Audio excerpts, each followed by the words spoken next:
really be groundbreaking, it takes a lot more than just saying you're groundbreaking. To really be remembered, to truly be different, to be better, to be more than everyone else, you have to put in the work. You have to find out who you are, and then find a way to make sure the world knows too. And after all that, you have to be so great, over and over again, that when people hear your name, and when they see your face, they can't help but say to themselves, I've never, ever seen anything like that. I'm from a family of groundbreakers. It's in our blood to set our own standard. For us, it all started right here, Charlotte, North Carolina. Flair country. This town has always been a great home for racing. And this track, yeah, well, it's groundbreaking. But even more than that, it gives these drivers a chance to be groundbreaking. For all of them, this time of the season, it's the best time of the season. When you have to risk more to get more. When you have to go faster to earn something you'll have forever. You can't settle. You can't go halfway. No, it's full throttle, pedal down, head on, straight to the finish. Because it's the only way people are gonna talk about you, gonna think about you, gonna remember you. Otherwise, what's the point? What's the point of competing, of racing, of living, if you're not trying to do it differently than anyone else before you? That's how a groundbreaker thinks. That's how a groundbreaker drives. That's how a groundbreaker lives. Now, which one of you is going to make sure the world knows who you are? WWE superstar Charlotte Flair knows about taking risks. That's what these drivers will have to do, or potentially will have to risk it all. They've got to make it and advance into the second round of the playoffs. Let's take a look at the starting grid brought to you by Bank of America. Up front, 21-year-old William Byron was able to win the pole. Alex Bowman, both of those cars out of the Hendrick Motorsports stable. Row 2, Jimmy Johnson, perhaps the most dangerous non-playoff driver in this field. Clint Boyer finished here third here last year and got points in both stages. Beat that again today. Mentioned last year, how about Ryan Blaney, the winner of the Roval a year ago? He'll start inside row 5, see if he can get Lightning to strike twice. So back there in row 6, Brad Keselowski, definitely on everybody's radar as one of the best. Eric Jones back here in row 8 has to win this race if he wants to advance. Go deeper through the field, you see Kyle Busch, always good whatever racetrack you go to. Ricky Stenhouse learning he's not going back to Roush next year, racing for a job. See row 12, 2 playoff drivers. That's deep in the field. You start talking about starting outside the top 20 is difficult anywhere. But here, these first laps, I expect craziness and chaos. These chicanes are very difficult. The infield's very difficult. There's just not a lot of safe places on the Roval. Saw the Dillon brothers win a row together. A little bit further back here, Timmy Hill, Josh Balicki, Smithley, Matt Tift back in row 18. As the field now all out on the Roval. The official pace car for today's Bank of America Roval 400 is the 2019 Toyota Camry. Guess who's behind the wheel? I'm telling you, I'm impressed. Man.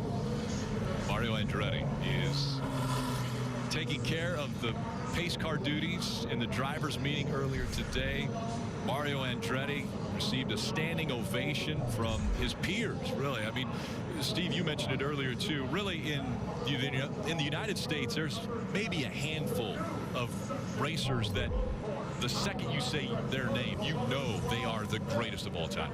He's the patriarch of the Andretti family, right? When you hear Unsers, Andretti's, well, Andretti, Mario made it all famous. He's the guy, 111 wins. He's won all the big races in Europe, in the U.S. I'm going to tell you, it might be like the King. He might need a black flag. I'm not sure that Mario's going to want to pull off. They're going to have to shut Camry down to give him a pull off. Saw Joseph Newgarden take the NTT IndyCar around this Roval the other day. I wondered if Mario Andretti would like to do that same thing. He takes the 2-seater around all the tracks that the IndyCar runs at. We also have another famous driver out there that we can communicate with. Yes, it's Joyride with Jeff, and he's got the Toyota NBC car out on the track. Jeff, you ready to take a lap? Man, I am extremely ready to take a lap. I'm going to tell you before I start, though, I cannot believe how hot it is out here today. I mean, these drivers are going to be tested big time. This place is so treacherous, Rick. I couldn't even get anybody to ride with me this week. So let me show you what this racetrack's all about. First of all, this turn one. I mean, it's a heavy left-hander all over these turtles. Now, as I climb up the hill into this lower section, I cannot see anything right here. Completely blind.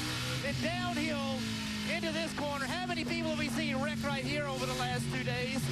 Now I'm into this turn 4, leads to this back straightaway. They'll use all of the racetrack all the way out into the grass. Now this corner, Jimmy Johnson backed her in over here. Denny Hamlin backed her in over here. I'm glad I didn't. Over here, right-hander, got to stay this. Look, I can't see. Completely blind. Really tight left-hander. That is not a softball right there. And then an extremely tight turn. I mean, I cannot tell you how tight it is, how quick you get to that wall. Very tough. And then build speed. Wide open to this part of the racetrack. Coming to this area that's new. This new rear chicane. Got to brake really early. Downshift. Second gear. Down the first gear.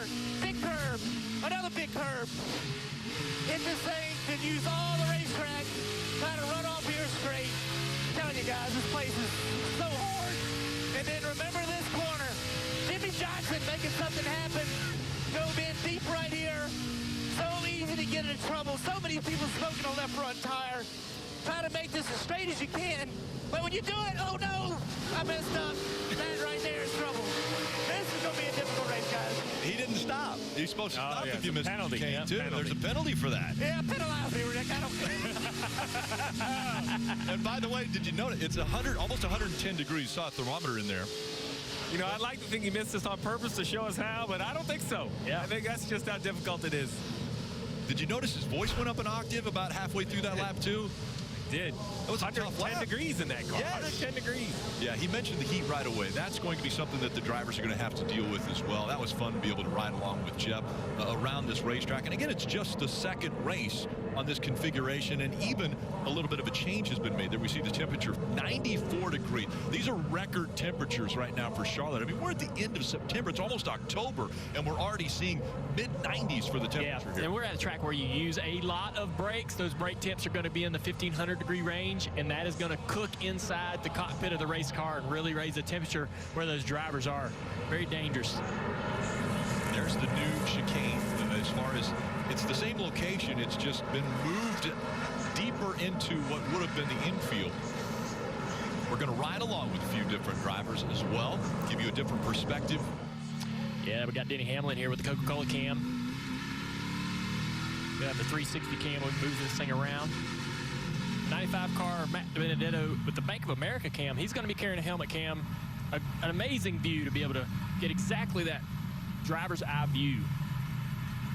19 car Mark Truex Jr. is carrying the Toyota cam. He has a side panner and also a shifter camera where we can see how he's using that shifter and how many times he's shifting. We saw him make a mistake shifting in practice the other day.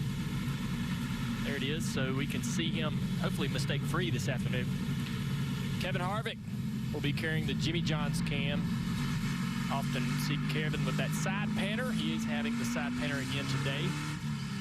And then Alex Bowman going to the back of the pack with that backup car. He's got the Nationwide cam, and he's got an interesting shot of his feet so we can see how he uses the throttle and the brakes. We'll watch that, particularly in the infield part of the course where he's using sometimes both pedals at the same time.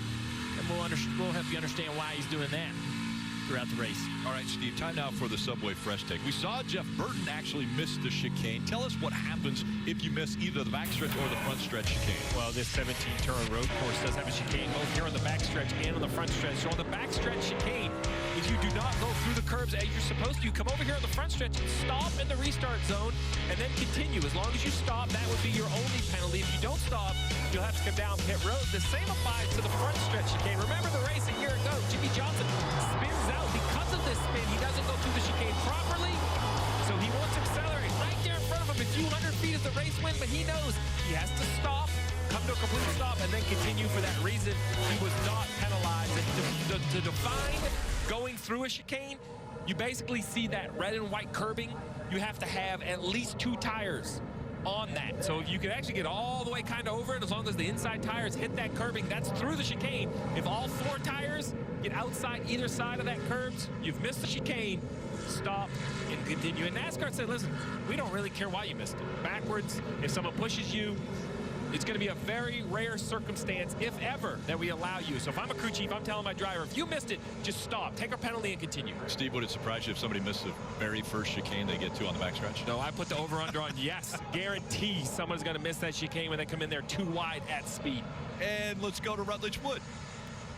Rick, one of the terms a lot of people are going to hear today are curbs and turtles, sometimes even rumble strips. Let me show you the difference. The curbs, as Steve was just mentioning, are the red and white directional blocks that are ramped on one side, drop off on the other. They call them rumble strips because when you go over them, you hear ba ba ba ba ba ba. That big blue mogul behind there, which is about 5 inches, that's what people are calling the turtles. When you hit one of those, it will literally launch one side of the car up, sometimes as much as a foot. You'll see drivers, you can kind of hit those a little bit, but we saw yesterday in the Xfinity race, that's where a lot of damage can happen. So curbs are the red and white, turtles are the big blue ones, but any way you hit them, they change the car. And what's happening? Going to be a really exciting one to watch the race today, guys.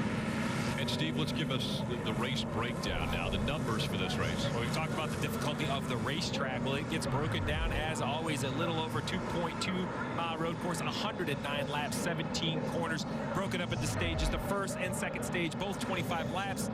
Top 10 earn points at the end of those stages. Very important in that final stage, 59 laps. Fuel window, 35 to 37 laps. And the most important part, the final race, the cut race. 16 playoff guys enter, 12 drivers still eligible for the playoffs when they leave. William Byron in the 24, Jimmy Johnson in the 48. When they start or restart, they will not go through the chicane. They will come to the restart area. The start of the race about to get underway. Racing at the Roval again.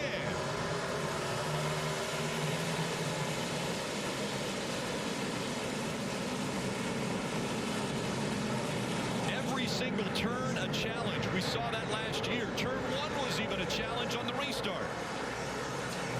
Great initial start for William Byron. Put some great distance between him and his teammate Jimmy Johnson. Jimmy trying to settle into second place ahead of Logano. A lot of cars getting off the racetrack back there. Look like Daniel Suarez dropping a tire. It's a tough part of this racetrack, guys. Up this hill, blind corner, especially when you're behind cars. Imagine not being able to see over this hill, but also behind cars, not knowing where the asphalt goes. Now back up onto the oval. Going through turns 1 and 2. Charlotte Motor Speedway. Very narrow getting up onto that oval. You think it would open up onto the NASCAR oval, but it's very narrow. And here's the first trip into the newly designed rear chicane. Success at the front of the field. Everybody playing nice. Give and take. A couple cars too wide. Will they both make it? Oh, coming backwards. Sideways behind him. The 88 Alex Bowman gets turned around. We have cars missing the chicane. We're going to have to see how NASCAR referencing a little damage on the 88. All right, he missed the chicane there. Drove through it. There were 2 cars at least that went through. Now we've got another one smoking as they come into turn number 1. That was the 20 of Eric Jones. Yeah, we got the 88 coming around to pit road. The 19 of Martin Truex Jr. has stopped on the front straightaway. He must have missed a backstretch chicane as well. He did. It looked like he went to the right and chose not to go through, which is his prerogative. He, listen, stop and go sounds bad, but he might say, listen, my other option was hitting the spinning car of the 88, so I'm going to skip the chicane. 2 races this weekend, 2 times an incident in the chicane on lap 1. And he started in the back of the pack, and he's now 3rd from last, Kelly. Yeah, now Alex Bowman has had to come to pit roads for some fresh Goodyear tires because he said he flat spotted that set. And that's exactly what his crew chief, Greg Ives, was worried about this opening lap. He didn't want anyone to get overexcited, including his driver, and make any mistakes early in this. This one's going to set him back from the get-go. Junior, you're talking about it. This 88 car would have started on the front row if he wouldn't have had that accident in the last few seconds of practice. Because of that, he's all the way back here in traffic. You're on board Martin Truex Jr. The 88 goes to the bottom of the racetrack. Yeah. It just locks up and completely misjudges the speed of the cars in front of him. Basically spins himself out. When there's so many cars trying to go into this chicane side by side, they all have to slow down much more. When he gets into the back, Austin Dillon gets into the left rear quarter panel of the 43 car, Bubba Wallace. He just didn't understand how much those cars were going to slow down and locked up the rear tires and spun himself out. Did a nice job, or got lucky. I would say got lucky as the cars spin around them. Bubba missed the chicane as well. But he didn't stop. So I'm wondering if NASCAR is going to make him do a pass-through, because they had said, hey, it doesn't matter if you get hit, whatever. If you miss that chicane, you've got to come and serve your penalty. Doesn't matter how you go through there if you don't make the chicane. So now the advantage that the 88 has, if there is one, is because of the length of this track, he's able to pit, repair the race car, and not lose a lap. Let's listen in to what the 88 has to say. You're saying we still need to stop and go, at least the official up here, even though we pitted. I think that's accurate. So the issue is the 88 missed the chicane and then came to pit road. NASCAR is letting them know that, listen, I know you came to pit road, but you still haven't served your penalty for missing the chicane. Well, listen to see if NASCAR sticks with that call or if they feel a trip down pit road is enough of a penalty. The big concern, though, is you see it on the bottom right, the track map. The 88 in the infield section, the leader of the race, the 24, is back on the back straightaway. And Steve, NASCAR told us that they would be told once, and then if they didn't abide by that, they would do a pass-through penalty. So is that the next thing that will happen for Alex Bowman? I would assume a pass-through penalty would be the next issue. We'll see. And you never know, if it took NASCAR time to communicate that, they may give him one more time through because he had come to pit road, but they're not going to let him ride around there and wait. He's going to have to make a decision. And how about William Byron? Already 2 seconds on Jimmy Johnson. That's the gap between first and second. William Byron setting an amazing pace early in this race. This is exactly what we saw out of William in Sonoma. I mean, he really surprised me there at that racetrack with his being able to go out in a high-pressure, tough racetrack and not make mistakes. There's so many mistakes to be made at Sonoma, so many turns, and he stretched and yarded the field. It was amazing. They got so many points early in that race. This is exactly what they're trying to do. The plan is going perfectly for these guys. Chad Canals trying to keep his driver out front, get them stage points early in this race. The only tough part about it for William Byron's fans is he's going to call this race to maximize points, not necessarily maximize his finishing position. Marty. Hey, Junior, look at that gap. As you guys mentioned, that William Byron has already built up, and Chad Canals has already been on the radio saying, hey, I want you to take a deep breath. You've got a nice lead here. Let's make sure we save and conserve our tires. I asked William before the race, I said, do you feel like this is your best chance this year to get a win? He said, absolutely. I said, are you nervous? He said, no. Before the Coca-Cola 600, I was. I thought we had a chance to win that day. For some reason today, I'm calm. I feel good about it. Very confident inside that 24 car with a nice lead here early on. And as Marty talks about it, take a deep breath. But Steve, I'm asking you as a strategist in this race, he finished in the other 2 road course races, 19th and 21st, but they ran a different strategy. They were working only to get points in those races. Can he run it differently because of how he's running up front now? William Byron's goal is to leave the Roval still in the playoffs. Chad Canals knows that. As much as they want to win a race, the goal is to advance. You take the points available. So to try to win the race, you would want to pit before the end of the stage. William Byron will not. He will run to the end of the stage. If it runs green and he stays in the lead, that'll be 10 guaranteed points. They're in his bucket. They can't take them away. We've seen chaos already. You don't know how the second half of this race is going to go. So that's what I think makes this race so great as a cut race, is the priorities to all the drivers within the playoff field.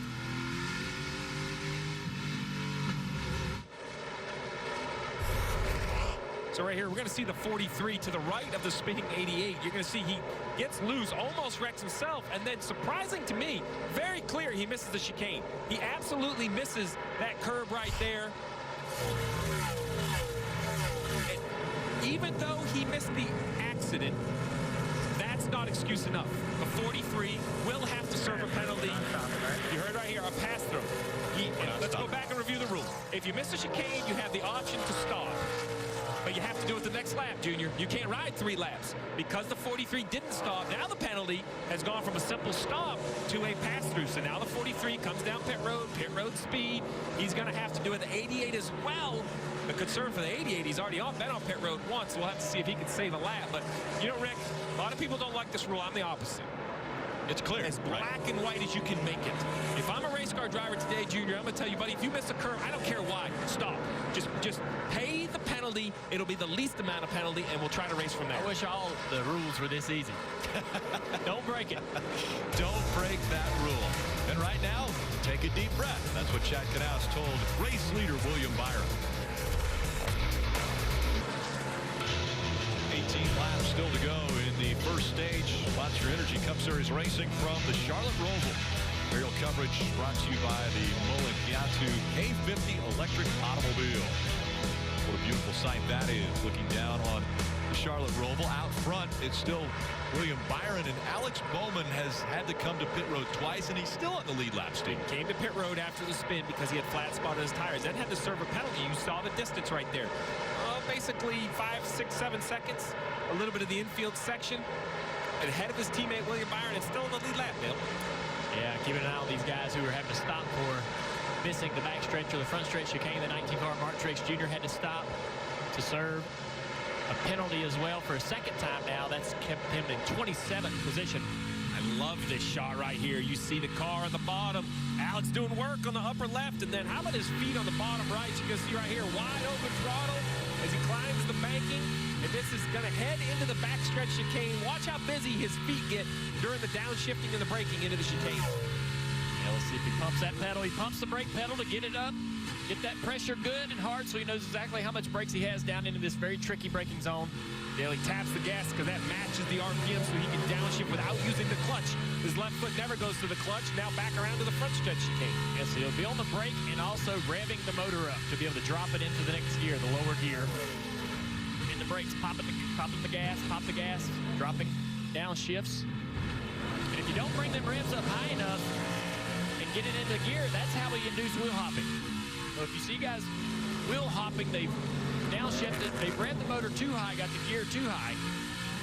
So that was all about shifting. Now we're in the infield section. Second gear the whole way. So his hands won't come off the wheel, but look how busy his feet are, Rick. Very little wide open throttle, a lot of part throttle. And Dale, you mentioned earlier, actually on both pedals, so brake and gas at the same time. Yeah, I'd never heard of people using the brake and the gas at the same time until somebody was telling me that was something Michael Schumacher was very common doing in F1. Great battle right here. Paul Menard. Yep. Brett Keselowski in the 2 just behind him, and those two fighting for the 9th position. Menard has it right now. Brad a little bit quicker, probably about 3/10 quicker the last lap. Brad closing in on the back of this 21 Wood Brothers car. Paul going to be moving out of that car at the end of the year, trying to have a lot of fun. He's a great road course racer. Had some of his best runs on road courses. Marty. Hey, Junior, a lot of people in the garage area agreed with you. You said Brad Keselowski, the guy to watch today, and many people said he was the favorite here. When I talked to Paul Wolf this morning, he said, you got to remember, last year here, we wrecked 2 race cars. They wrecked one Friday in practice, then wrecked the primary at the very end of the race. He said, so Brad took a different approach to practice this week, slowly working his way into it. He said, honestly, I don't think he was 100% until final practice, that happy hour session. They really had a quick car showing us so far, trying to get 9th from his corporate teammate Paul Menard right here.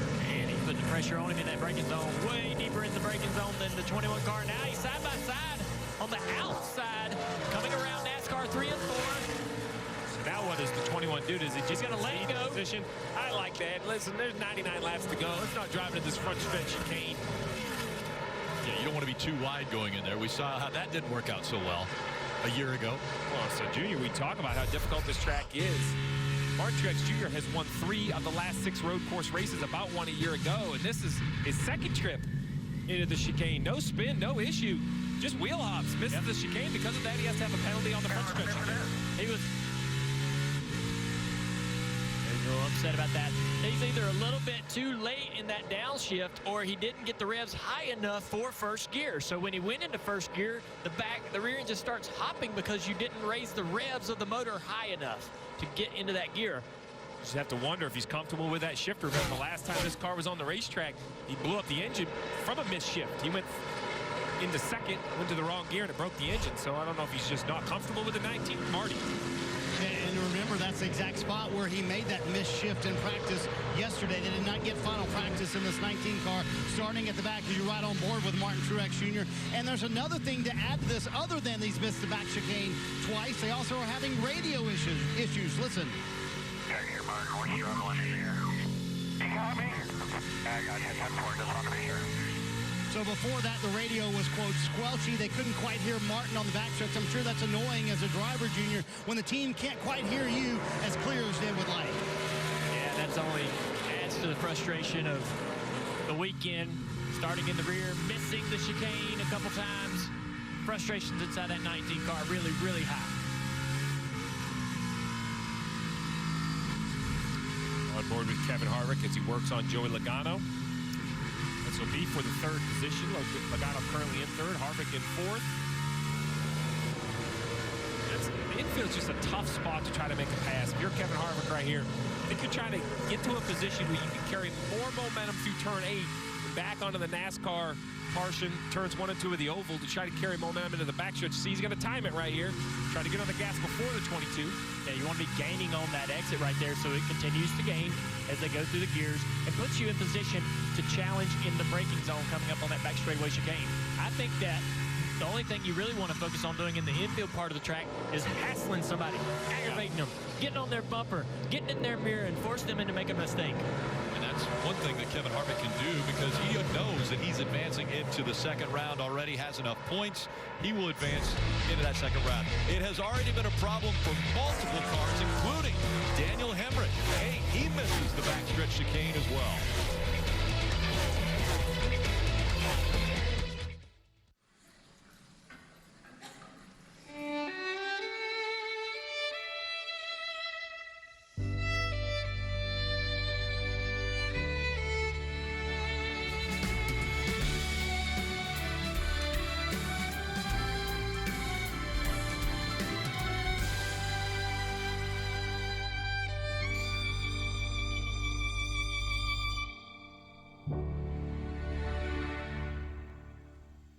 I'm going to open 2 beers. Okay. You tell me what sounds more refreshing. This one or this one? Bush. Agreed. The second one. That's 2 for Bush. Geico makes it easy to get help when I need it. With licensed agents available 24/7, it's not just easy. It's having Jerome Bettis on your flag football team easy. Go get him, Bus!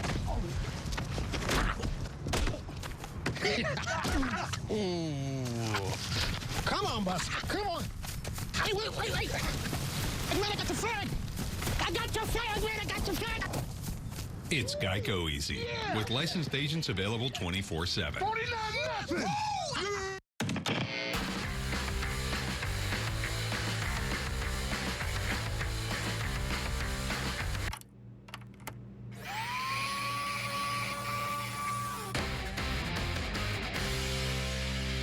Getting to know you, getting to know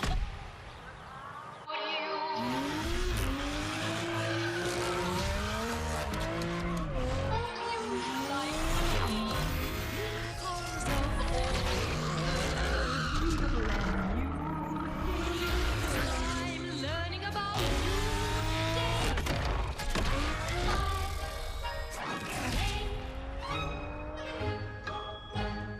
America loved the premiere of Bluff City Law.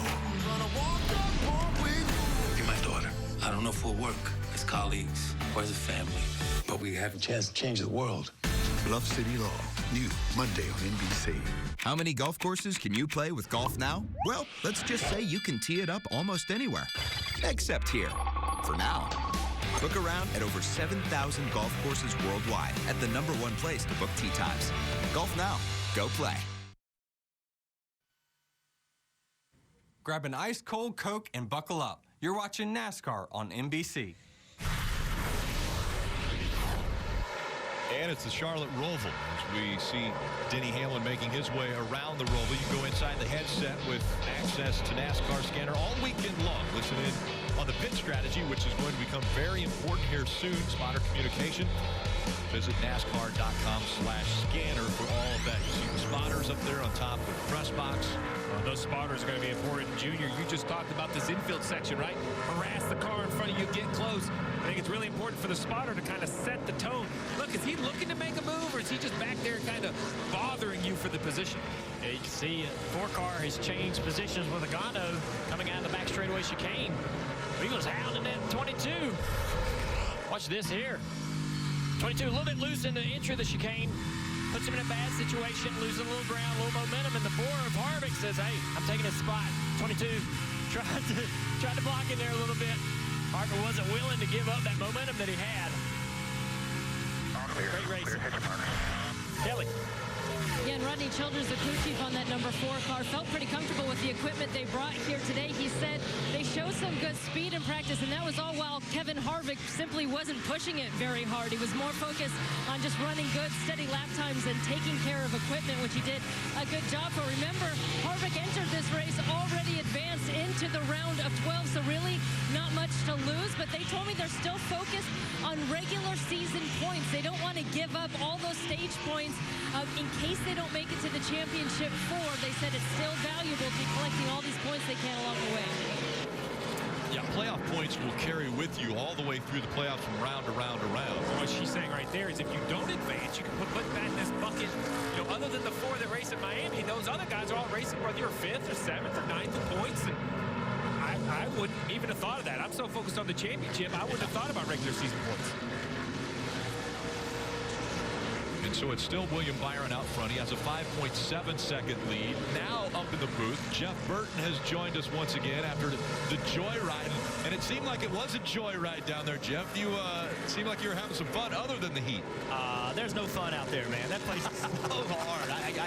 It's just shocking to me how difficult this racetrack is. And I think right now, early in this race, we're seeing drivers just race the track. Be very respectful. I saw some mistakes on that first lap, but other than that, everybody's been pretty calm, pretty tame. But as this race moves on, they're not going to be afforded to do that. You're going to have to push the issue, and with that, we'll see more mistakes. Under 10 laps to go now in this first stage. For some updates, let's go back to Kelly. And you see Kyle Larson there in the 42 car trying to track down Joey Logano ahead of him. Well, entering this race, Kyle Larson had a 25-point margin above the cut line, and that might seem comfortable, but his crew chief, Chad Johnson, told me that leaves them with no margin for error. Remember, a year ago, they advanced by a single solitary point, and Johnson kind of blamed himself for the strategy because they didn't collect any many stage 2 points. So this time around, they want to collect as many points as they can in stages 1 and 2. Hopefully lock themselves in, and at that point in the final stage, they'll give them the go-ahead to really race for the win, Dave. Clinton Boyer started below the cut line by 4 points. The good news, he had a really good qualifying effort starting 5th on the day, but he's got to watch what everyone else is doing to try to gain the points. Listen. I know the 24 is not going to pit. Stay in his stage. Do you think the 2 and 3 behind him will? My gut tells me everybody's going to take their points today. And that's the problem. If he only moves up 1, then he only gets that extra stage point. He needs as many guys to get out of the way in front of him as possible at the end of this stage. Marty, I don't know if that's going to happen. Hey, Dave, remember when the playoff field was set at Indianapolis? Ryan Newman with some late race heroics to pull it off and get himself in the 2019 playoffs. He told me today, probably going to need some more heroics like that. He said, I'm not sure we have the car or honestly the driver to be able to do it today, but they have shown a propensity to be able to pull it off right now. Just +6, as you see on the left-hand side of your screen, above that cut line. We're going to have to watch those points all afternoon long, Rick. Yeah, and they're going to get shuffled around as each stage ends. They are. So with 8 laps to go, just understand the strategy to win the race would be to come to pit road before the end of the stage, provide service to your race car, come back on the racetrack, because then at the stage end, people pit and you go back in front of them. But it's all about those points. So William Byron, the leader, playoff car. He will probably stay on the racetrack, but Jimmy Johnson is second. I assume he will go ahead and pit and work the strategy. The question is, all the way down around 10th, 12th, will Almirola stay out? Will he pit? The decision to be made here in the next 4 or 5 laps. Pressure on the racetrack and on the pit wall. Rutledge Wood told us about them. The Turtles, look at that, almost a foot off the ground, the right side tires.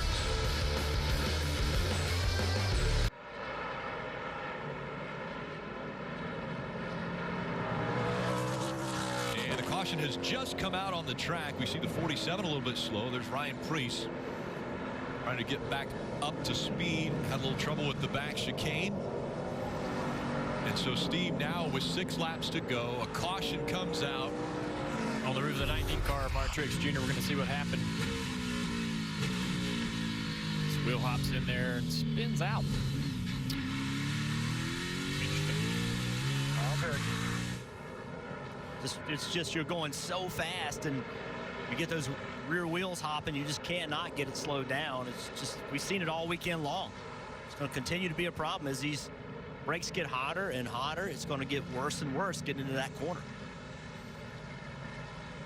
So, Steve, I mentioned now strategy. We have a caution coming out with 6 to go in the stage. We know that there were going to be drivers coming before the end of the stage. This might be an opportunity, but at a road course, you always want to hit under green to have an advantage. All right, Steve, we mentioned strategy. We mentioned before we went to commercial there, what's the decision? We talked about guys wanting to pit before the end of the stage. You were right. You would prefer to do that under green, but now that the yellow's out, you still have to kind of stick with your strategy. So William Byron, I expect to stay on the racetrack because he has to try to get those all-important points. But right behind him, Kevin Harvick has advanced to the round of 12. He's locked in. Jimmy Johnson, it's winner only. I expect them to come on pit road. It gets much more difficult for cars like Keselowski in 10th, Almirola in 12th, Kurt Busch in 15th. What's the path for points for Kurt Busch? Stay on the racetrack and try to get a good restart, or come get some fresh tires? Well, it's decision time. Pit road is open, and we're going to instantly see who wants points and who wants tires. Those staying out, they want those points, but quite a few are making their way onto pit road. Dave. Jimmy Johnson gives up a good running spot right now to take on 4 Goodyear tires in Sunoco fuel. He called the balance respectable.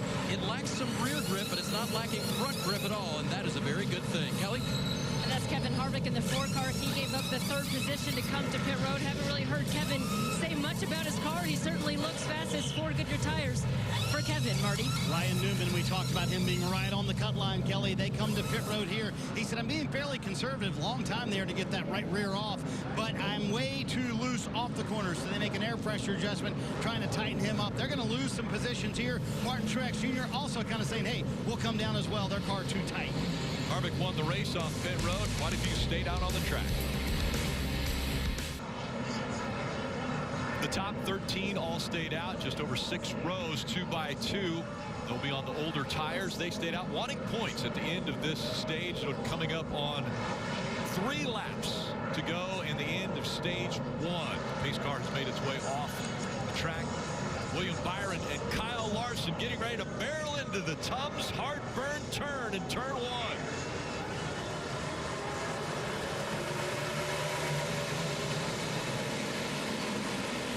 Oh, we got a car getting in the back. We got many cars sliding over the Heartburn turn. Eric Jones is around. Alex Bowman is involved. The 48 of Jimmy Johnson had to stop. The 11, Denny Hamlin also there. Oh, Alex Bowman, he had restarted 10th there because they did not pit. He was in line to get some stage points and got in that wreck. A 5th will start for this team. Man, while this restart was happening, there's a car stopped over in turn 3 on the apron, and I thought NASCAR might abort the restart, and some of the drivers probably wish they had. There's Ross Chastain, the 15 car stopped. Yeah, he's sitting over on the turn 3 apron. Now let's see the restart. See how all this carnage started happening here. Somebody got in the back, I think, of Jimmy Johnson. Maybe even started beyond that. It's the problem back here. They start slowing down. You see right there, Kurt Busch in the back of Buescher. Then Buescher got in the back of 48, and then it just started from there. Keep in mind on this restart, this is probably the only racetrack all year long where they drive into turn 1 going faster on a restart than they do under a regular lap because you don't run the chicane. So the braking zone is completely different than it would be under a green flag lap. It's foreign to them. Yes. Because they don't do it, during green flag laps. So when they get into this part of the racetrack going faster than they've been all day long, a lot of guys misjudge who's going to brake, how much they're going to brake. It's not that Kurt made a mistake. He just didn't think everybody was going to stop that soon. Same as this is no different than on the interstate. They start slowing down in front of you, and then it just bottlenecks up. It's no different. Just not anticipating when people are going to start slowing down. Yeah. A little bit of contact with that 37 car. It's like dominoes. Alex Bowman knows he's in trouble right here. Lock it down, lock it down. Made a little contact with the back of the car, but I'm more worried about that 20 of Eric Jones. He made contact with the left front to the tire barrier. See what Denny does here. I don't think he had any contact with anybody. Maybe a little banging around a little bit there, but pretty lucky with not hitting his tires very hard, keeping the front steering and everything intact. Back it up if you can. So, guys, we saw the caution before this come out. Disappointment on the 24's radio because they had about an 8-second lead. They were feeling pretty good. And Chad Canals knows how tough these restarts are. We just saw it. Well, look at the 24. He's no longer in first. He got passed by Larson and Boyer on this restart. So I mentioned the radio. Let's listen in to what Chad Canals had to say. A caution to go. Damn sure didn't need that. So how'd they throw a caution for it? Yeah, I mean, the guy never even stopped and they threw a caution. So Chad's disappointment is the decision to put the yellow out for the 47, and I can see his disappointment. 47's in the paint. Doesn't feel like it's an issue. The reason that matters is because if we come now to this latest restart, we locked the accident in the back of the field, but the 24 William Byron lost 2 positions, Dave. 20 on pit road now for Eric Jones. He radioed immediately, said, I slapped the left front pretty good against the tire barrier there, but I think it's mostly cosmetic. The cosmetic, though, needs to get pulled away from that left front Goodyear tire, though, to make sure it doesn't rub. They went ahead and pitted even though the pits were closed. Pits close, under 2 laps to go, and this is how the last restart went. In BC.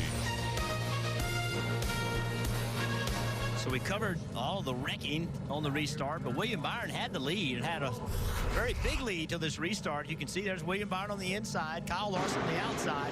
Kyle Larson with a really good launch on the restart, and then drives into turn 1, gets a big arc into the corner. William kind of pinched his off, and that allowed Kyle Larson to get the lead. We thought Boyer had actually got by him as well, but the caution came out before Boyer got by him, so Byron actually is in second, not in third. But a great job by Larson using all of that racetrack to make the exit of turn 1 better. If you watched the Xfinity race yesterday, A.J. Allmendinger would restart the same way William Byron did, but move to the right to get that turn and that angle for that turn 1 on the inside, and that's something that Byron needed to do there. You see this is the final lap. We also saw the drivers involved in the incident. Let's go to Kelly. Yeah, and just when Alex Bowman had gotten a break, was back up into the top 10, he was involved in that. And when the team asked him how hard he hit, he said pretty hard, but they think he hit the barrier pretty square on. So they think there is some damage, but crew chief Greg Ives said they're only going to repair anything that will prevent the tires from coming on and off. They've kept him out there until pit road is open. But obviously this just gives up all that track position that he had gained by staying out while others pitted under the previous caution. Huge disappointment for Eric Jones. Having to go to the garage, came in this race in a must-win situation. He's got to be devastated. First 2 races of the playoffs ran very well and just didn't work out for him. What a round. Yeah. Round of 16 has not been good to Eric Jones. Yeah, it will be a tough day for Eric Jones. Remember, there's still 3 others that don't want to have the same fate. They want to make sure that they advance to the round of 12, that second round of the playoffs. Right now, Eric Jones not looking good. 3 others still fighting for their life. Stage 1 complete. Kyle Larson has won Stage 1 of the NASCAR Monster Energy Cup Series Bank of America Global 400. So a little bit of celebration taking place there, but you can't celebrate too early because you got to come to pit road, Dave. And Clint Boyer on pit road now, and they will change 4 tires and make a chassis adjustment on there. Clint wasn't all that unhappy with his car. He is happy they've gotten good stage points here, Kelly. Just like a year ago, Kyle Larson is the winner of Stage 1. He says that his car is a little bit tight on the exit of 1, which carries to the entry of 2 for Goodyear tires, Marty. Chad Canals told William Byron, good job there. You gained 9 points. He said 10-4. I learned, meaning on that restart, he learned what not to do with Kyle Larson getting the lead. He was very happy with the car. Obviously led 21 laps and wins the race off of pit road of those who pitted. Several, Rick, did not pit. A little bit surprising there. Some strategy played there by the Penske teams. Yeah, it seems like something they've definitely worked on. The 2 and the 22 stay on the racetrack. Hey, Rod. Presented by Toyota. Where are you, Rutledge? Rick, I'm down here on pit road. I caught up with Hall of Fame inductee and the Grand Marshal, Coach Joe Gibbs. Joe, it seemed like a real heartbreaker there, Coach. What happened with the 20 car? Yeah, the very first wreck really wasn't, Eric didn't have anything to do with it, but got shoved into it and punched a hole on the radiator. And I hate it for Toyota. I hate it for Craftsman and Stanley. It's just a heartbreak when you go through all this and get here. Eric, 2 years in a row, makes the chase and had things happen that were out of his control. It's crazy. See, in your experience, can you think of a harder track for drivers than this Roval? No, I think this is a real challenge. Yesterday in Xfinity, it was a wild race with a lot happening. I think we're headed for the same thing today. I think the fans are in for a treat from this. If you like action, you're probably going to get it here. Good luck today, Coach. All right, thank you. Guys, still got 3 more fighters in there. Let's see what happens. And Rutledge, remember, you can call him Hall of Famer, too. He'll be inducted into the Hall of Fame, one of those that gave the command earlier.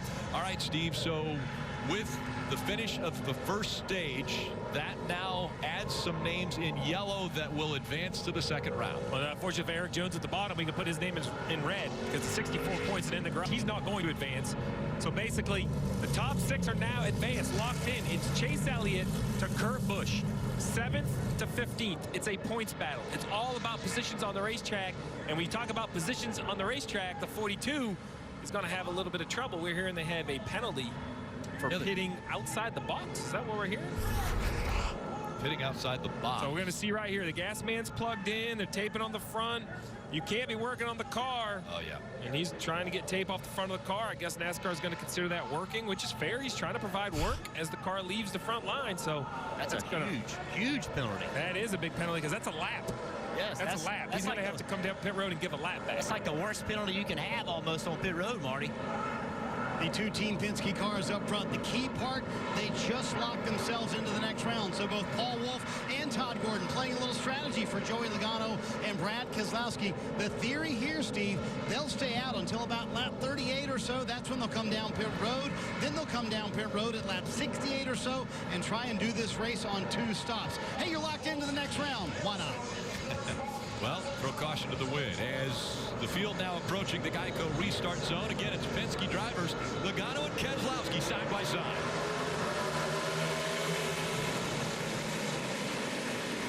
Here comes the 4 of Kevin Harvick. Has a preferred line on the inside of the 2 of Keselowski. 3 wide through Hartburn turn. This is going to be the struggle for those 2 Penske cars. I understand what they're trying to do, all about track position. The drivers, I know tires aren't as valuable here as perhaps Sonoma, but I still think they matter. They're really far behind on tires. It's going to be hard to hold all these other cars off. Yeah, when I saw an Xfinity race yesterday, they did make a difference, especially later in the run on older tires. Restarts, they seemed to take off okay, but as the run went on, they seemed to fall off. Let's see if they do the same thing today. Marty says they'll maybe go around another 10 laps before they'll come to pit road. Can they hang? How far will they fall in 10 laps? Can they fall outside the top 10? Joey Logano has clean air. He's going to feel good about it. I'm worried about Brad Keselowski, who's already back to 3rd. Because as you get past, the farther you go back, the air becomes more and more difficult to manage. We see it always gets nervous early after a restart, heading into the backstretch chicane. Good at the front of the field. Let's see the back. It gets better as the race progresses. Getting better. Logano up front. Harvick all over his back bumper. Keselowski, Chase Elliott, Daniel Suarez in the top 5. Paul Menard also up there in 6. Kyle Busch, Michael McDowell in the 34. Currently running 8th in the top 10. What an amazing story Michael McDowell has been this weekend. You see him getting ready to go into Hartburn turn, that 34. Michael McDowell on Friday morning showed up to the racetrack and was having severe abdominal pains, and actually his back was hurting.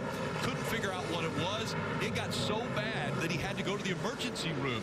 And while he was there, he found out that he had kidney stones that were the problem.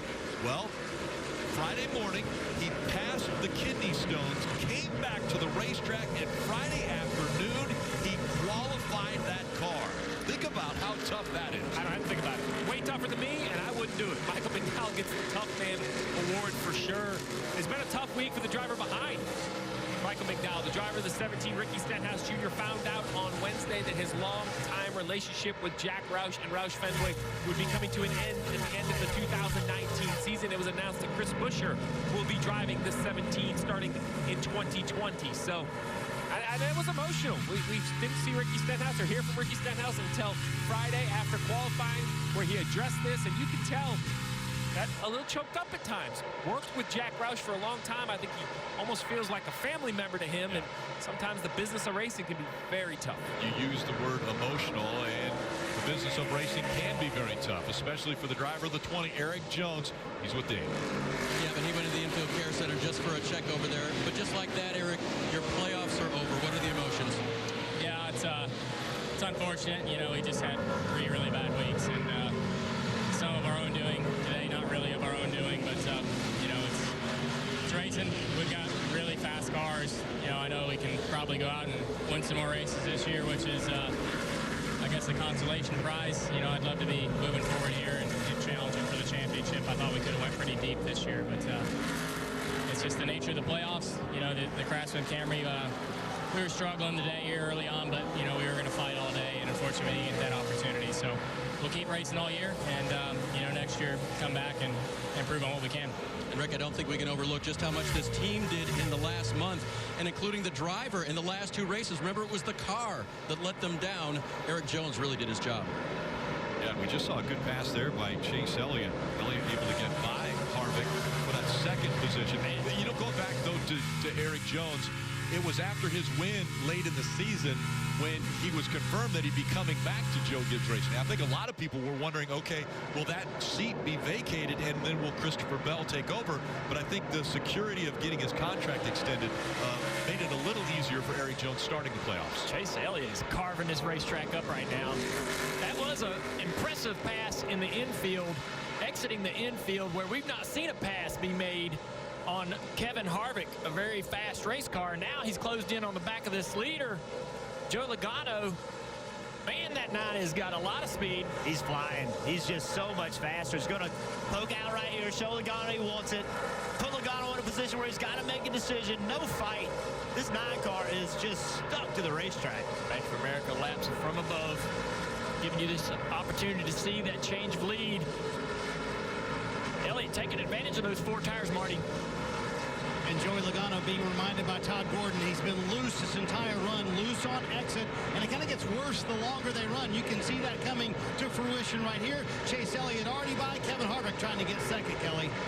Yeah, as you said, does Chase Elliott now running up front. His crew chief, Alan Gustafson, had a lot of confidence when I talked to him this morning. He said Friday was sort of a disaster for this team. Chase was not happy, but he said Chase is a calculated driver, and he didn't really have a good game plan for the track. But he came back Saturday with that game plan, and Alan said he was motivated. And when he's motivated, Alan thinks he's capable of anything, including winning this race. And a great move there to grab the lead. So Chase Elliott out front now. He's starting to expand that lead. Logano running second. He's 1.2 seconds back, but Logano now has problem of the 4. Kevin Harvick able to get by him as they went through Heartburn Turn. You see this battle right here, this 2 car holding up these cars. He's got a problem, and we know why. Watch this right here. Big lock up on the right front. Coming into that braking zone on the front straightaway chicane. He's really got these guys held up here with that flat spot at right front. And cars continuing to freight train by the 2 of Brad Keselowski. That strategy that they want to employ. He's still about 6 laps away from coming in. He needs to take care of that right front tire, sliding it that long, put a big flat spot on it. It could blow that tire out. He's got to get more laps on it. Really taking a huge risk there, and you can see the pace isn't there. He's got an issue, I believe, with that car. Got a tire issue, maybe coming to pit road sooner than before. Here it comes. And that's on that the banking of the racetrack. That's where he really had to watch his speed, because at that high speed, that's where that flat spot could really blow that tire out. So very smart by Keselowski, just recognizing the problem, trying not to make a bad situation worse. Cannot be in denial of this situation. Accept it and get it fixed. We heard coming this time, so now he'll make the left-hand turn, get on to pit road, as opposed to going through the chicane, Marty. They just couldn't deal with that flat-spotted tire any longer. this might throw out the window the strategy they were going for. Lap 32, probably too early to make it connect to the end of the race. Another thing that's really been bothering him is that he's had trouble seeing out of the windshield. He said early on he just got some stuff on the windshield. They're going to pull a tear off here almost immediately. They're going to give Brad a fresh bottle of water. Car's been fairly good, a little bit too free, but Keselowski hitting here, lap 32. We'll see if they can make it work for the rest of the race on one more stop like they originally planned. Picking up a bottle of water, remember, heats upwards of 94 degrees here in Charlotte. Extremely warm for this time of year.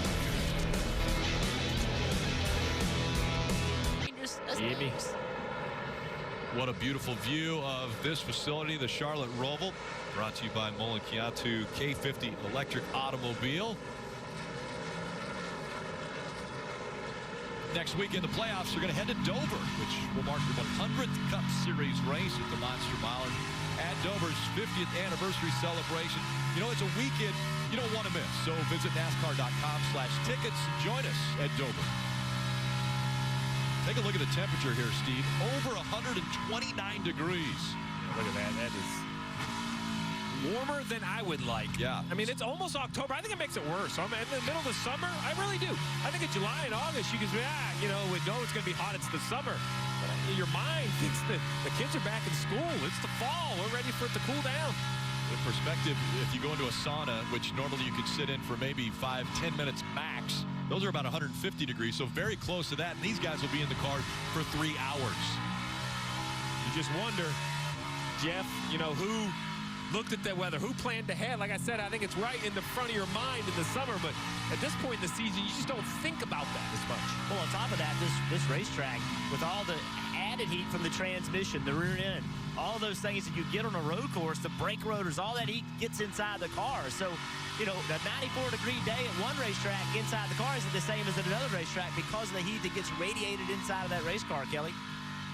And Jeff, just quickly touching base with the two Chip Ganassi racing drivers that in the playoffs, starting with Kurt Busch, driver of that #1 car. He spent a considerable amount of time on pit road, and you can see why there on the right front of his car. That was the damage that he sustained on that restart that set up a big chain reaction crash. So that has him right now mired back in the 32nd position, and right now he's showing 39 points below the cut line. So they've got a lot of work to do, but so does his teammate Kyle Larson in that 42 car. Remember, there was the penalty on pit road for pitting outside of his box. So when we went green for stage 2 here, he actually had to come back to pit road and sit in his pit box for what felt like an eternity. It was an entire lap. So he is being scored 1 lap down as you see the 32 with an issue. Yeah, Corey LaJoie turned around. But he's able to keep going. As Joey Logano now at pit road, Marty. As that happens, the Team Penske car is playing out their strategy. Todd Gordon calling Joey Logano down pit road. He saw him be so free off. Lost a couple of spots, but they kind of held their ground where they thought they would. You can see a big wedge adjustment here, trying to tighten up that race car.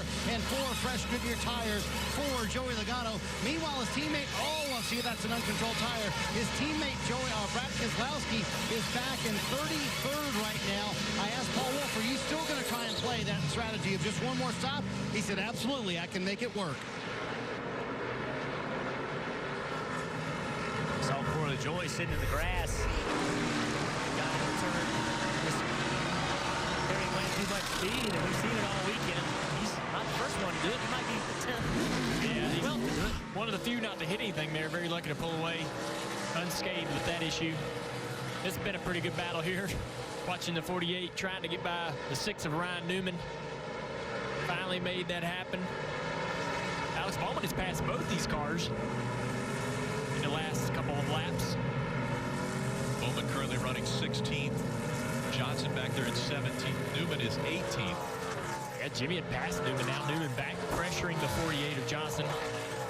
Interesting line at 3 and 4 for Newman. Marty. Hey guys, when Joey Logano left pit road, that's one of the troubles is that you get into traffic sometimes. Joey Logano, you see that damage on the left front. He was in 3 wide. Here he comes back to pit road. Todd Gordon has called him back to pit road. So they played the strategy they wanted, but they put him out in traffic. He was in the middle of 3 wide. There was contact in the left front fender, and there you go. Look at that. Joey was trying to avoid those guys. That's where that contact happened. Logano coming back down pit road right now to try and fix that damage, but what looked like a potential race-winning strategy not going to work out for the 22. Yeah, he's got to A lot of damage in a flat spot right front tire. I didn't see a lot of traffic. It looked to me like he just overcooked the corner. Maybe the traffic earlier got him offline. Either way, though, the damage on the left front, very heavy for the 22. And back onto his mid stall. And so they'll work on that car. I have to wonder if they watched the replay of that and saw how long he slid that right front tire. I know they got bigger damage they're trying to fix, but I don't know that they don't need to change that tire, too. Gotta go. Trying to stay on the lead lap here, Steve. They are trying to stay on the lead lap. 13 laps to go on the stage. Let's take another look. Marty mentioned traffic, so he comes right here, and the blend is very difficult, but I don't see any traffic. It looks to me like cold tires, not a lot of grip. The car just goes straight, guys. What'd y'all? Yeah, cold tires leaving pit road, just trying to carry a lot of speed. The car just didn't make enough grip. Probably needed 2 or 3 more corners to get it to fire off. Much like these restarts, not using this chicane, being unfamiliar, I think exiting pit road under green flag conditions is extremely unfamiliar for these drivers. Nobody's really done any of that. See this battle with William Byron and Blaney. Remember, they pitted on lap 26. They both finished very well in the first stage, along with Clint Boyer. Clint Boyer's made himself up to 9th. These two guys have made themselves to 12th and 13th.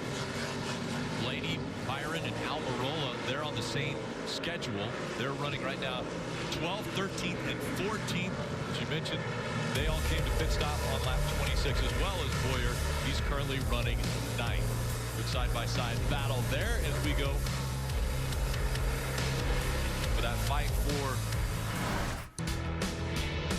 up front. It's Chase Elliott. He has a 4.5-second lead over Kevin Harvick. Then back to Daniel Suarez, and then we see Kyle Busch and Martin Truex Jr. a little bit further back from them. Yeah, Rick is kind of closing in on decision time again. 9 laps to hit this stage, much like stage 1. Oh, no. Bubba Wallace, the 43, guts the wall. This may bring out the caution. That's at the exit of the backstretch chicane. This has got to bring out a yellow. Yes, it's going to sit right there. Pointed in the wrong direction. I was going to say, just like the first, we were going to get a yellow. Maybe my magic 8-ball talked to me. Let's see what happened. Oh, got a little help getting down into the braking zone there. Man. Been battling the 43 for a few laps, and Bowman just cleaned him out. Yes. Have to wonder, you said it, Steve, been battling the last several laps. It looked like Bowman, you're right, just cleaned him out. He was running 15th, Kelly. And trouble had been brewing between these two for laps. As you can see, Alex Bowman said that Bubba Wallace was flipping him off lap after lap, and he finally said if he doesn't put that finger away, he's going to get one, and he sure did. Playoff and non-playoff drivers. 3 races, 3 issues. Suarez and Logano at Las Vegas. Alex Bowman and the 3 a week ago at Richmond, and now Alex Bowman again with the 43 at the Roval. This season is unlike any other. Everyone's fuses seem to be shorter than ever. Alex Bowman sending the signal, don't flip me off. I mean, some people that will send you over the edge. It makes you mad. So, will Bubba Wallace come back and do anything? We've seen it before with Kyle Busch. Yeah, this was a week ago at Richmond. I mentioned it. Started with Alex Bowman racing very hard for the free pass. Kind of dive bombs the 3. I think it's a late move. Up the track, the 3 goes.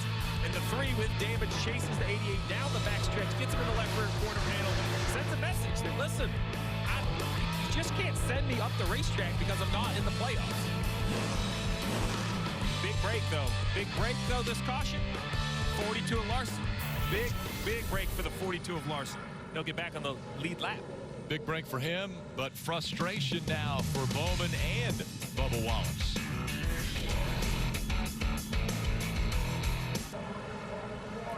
Coming up on just 7 laps to go. End of stage 2. You're watching NASCAR Monster Energy Cup Series Bank of America Roval 400. And you can get gear for the playoffs. Check out the greatest selection of t-shirts, die casts, more for all of your favorite drivers. Visit NASCAR.com/shop today. I want to order a hoodie, but it's got to cool off enough for me to use it. You're going to have to wait a little bit as the temperature is still over 90 degrees in the car. 127 we see there from Matt DiBenedetto. And on pit road, here they come. Kelly. And you see Chase Elliott, who is leading this race. He's Among those electing to come to pit road, Chase has a really good race car. Not any big changes expected here. Just 4 fresh Goodyear tires, and you see him topping them off with Sunoco fuel. Kelly, a little surprised Eric Almirola comes down pit road. They got 4 stage points last stage by staying out, but this time they come down pit road. So the car's been too free off of exit most all day long. At the very front end of pit road, William Byron here. He led 21 laps early on. Car's been pretty good, a little bit too tight as he's run throughout the run. 4 fresh Goodyear tires for him. Martin Truex Jr. also on pit road, Rick. And you see him filing off of pit road. We'll be back for the restart after this. 7 laps to go in stage 2.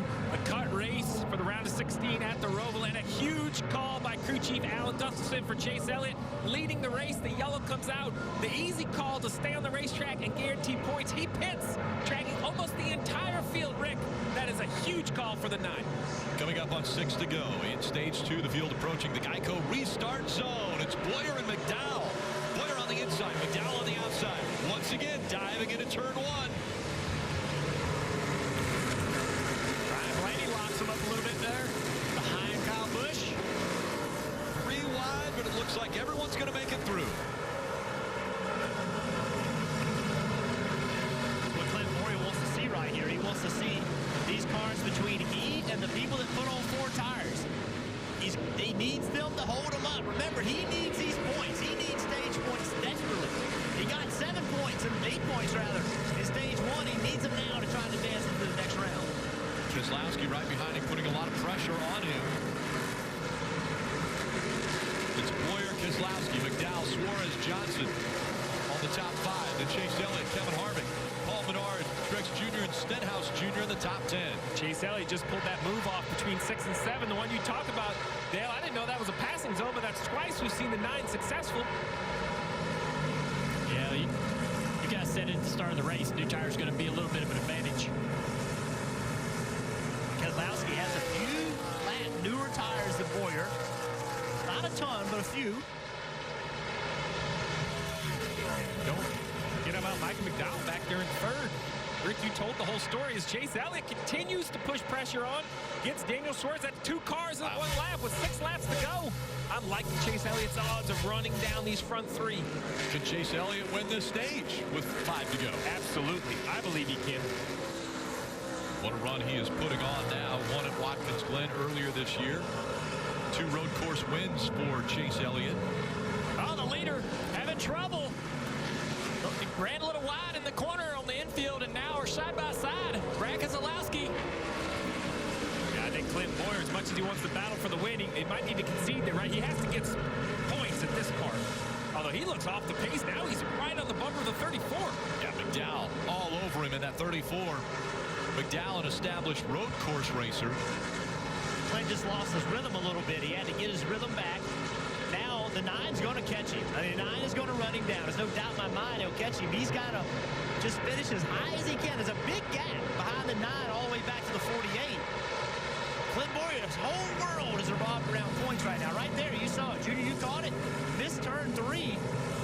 Fortunate not to get in the wall.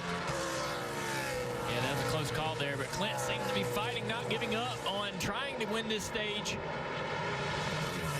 I don't think he's thinking about that 9 car. He's trying to overcome that mistake and take that lead back from Brad. All right, Chase Elliott gets into that front chicane. It's crazy how much speed he carries into it and still makes the corner. This guy dominated Watkins Glen. He's back there. Yeah, that's the fastest car today for sure. He does. He's got those new tires as well. Boyer still hounding that 2 car, trying to stay tight, but again, misses the same corner, loses a little bit of time to Brad. And we'll see how aggressive Chase Elliott gets now that he's caught up to the back of the 14 of Clint Boyer. We've seen him make the pass 7 and 8 when they're exiting this infield area. Yeah, right here, he's going to go to driver's left. That's where he got the 48. He's going to try to do the same thing to the 14. He pokes down there. The 14, though, is going to squeeze the issue. The 9 is going to jam his way in. So right now, Clint Boyer, just go as hard as you can, right now, but let him have this spot. Now, maintain this position. I think he's fast enough to stay in 3rd if he doesn't make a mistake. Under 4 laps to go. at the Chevy on the move. We see Chase Elliott currently running in the second spot. He's been as far down as 22nd today. Started 19th, but good strategy and a really good call here, Steve. Yeah, when I visited with Alan earlier today, I asked him how his day was, and he had this bit of confidence. You know, not ego, but confidence. Said, you know, car's been good, driver's good. I think if we just do our job and don't get caught up with somebody else's mess, we should be okay. Currently in the third position, though, Clint Boyer trying to get those valuable points, Dave. And, of course, frustrated with himself right there, but was reminded to, as you guys said, let the 9 go, mainly because the 2 cars right behind him, Michael McDowell and Jimmy Johnson, they're both on old tires as well. That gives him a buffer then back to the next car with fresher tires, the 41 of Suarez. Dave, talk about old tires. Well, Michael McDowell sitting here racing with Clint Boyer and Jimmy Johnson. He finished on lap 21. Boyer finished on 26. Johnson on 37. McDowell doing an incredible job on older tires. So I have to ask, are tires that valuable, or is the 9 that good? I think he's really no. I think it's the best car here, but can the answer be yes? Yes, yeah, I think it can. We'll see how aggressive he is here. Backstretch chicane. Now the gap about 10 feet and closing. Another good run for the 9 of Chase Elliott. He slipped just a little bit in the middle of that chicane, giving up a little bit of room here, a little bit of acceleration. Watch him in this chicane, though. Watch him eat this 2 car up. Look how much corner speed he carries into this. He got beat out of the last chicane, but gained speed around the corner, around the oval. Didn't even use the curbing. 2 to go. Remember, Chase Elliott spun out in that chicane in qualifying. That didn't scare him any. Still attacking it. This is what you mentioned earlier, Dale. I don't think he's looking to pass him in these infield corners. He's just looking to be close enough. Look at that. Yeah. Driving there. Feel that mirror. A lot closer as he goes into 5. Oh, man, that's a pass for position right there, and he's going to take it. Oh, Brad's going to fight him because Brad knows he has the inside line, the preferred line over here. If he can stay there. Oh, man, that's a tough place for Brad. He almost spins the car out. And Chase Elliott has now taken the lead. I recant my last statement. Chase Elliott's looking to pass in every corner at the Roval. Every corner here. Well, you got better tires and a better car. That makes it fun to try to pass in all the other corners. Chase Elliott, he's become a very, very good road racer. Yeah, there's great speed in that whole organization. You see the 24-car qualifying up front, running up front at Sonoma, and here today, the 9-car winning races at Watkins Glen, running up front here today. Coming up on 1 lap to go in stage 1. And hard into the chicane, and around goes the 11 of Denny Hamlin. Looks like he made it, though, so I don't believe he'll have a penalty here. But he's got a little bit of damage to the right rear. 1 lap to go for Chase Elliott. Look on this. Look where everybody's running. And look, remember where everybody was in points. So here you are, Clint Boyer, leading points. He's running 3rd, right? And then the only other person, and he's really racing for those points, is William Byron. He's in 10th. Almirola in 11th. So a big gain possibility here for Clint Boyer. Stay on this blacktop. There you go. That's a spotter. That's Brett Griffin saying, man, just stay on the blacktop. Get these points. Points so important. This will be the last time that they will receive points at the end of the stage in this elimination race. You mentioned he's racing William Byron. Well, Jimmy Johnson, William Byron's teammate's the next car behind Clint Boyer. So I'm not suggesting he do something aggressive, but if you could pass him, that's helping your teammate by a point. Doesn't look like he's going to be close enough to attack. Final time through the backstretch chicane for the 9 of Chase Elliott here in stage 2. Be smooth, no mistakes. Stay on the blacktop. The point. Just be smooth, don't be greedy. I love that. I absolutely love that from his spotter. This great. Remember, Clint, Clint's an upbeat guy, right? But sometimes you got to bring him down a little bit. What's the goal here? Chase Elliott has won 5 races. He's won stage 2, and 3 of those 5 he'll win stage 2 here. Can he go on to win at the Charlotte Roval? Well, that will be the goal. As stage 2 has come to an end, it was Chase Elliott getting the win. Brad Keselowski held on for 2nd. Boyer was 3rd. Those valuable points that he was looking for. Jimmy Johnson, Kevin Harvick in the top 5. We saw the 11 of Denny Hamlin. He was around this backstretch chicane, and that is why. Kambu's trying to go back to the right, spun around. That's what it felt like to ride with him. Chase Elliott wins stage 2. Pit stop's coming up.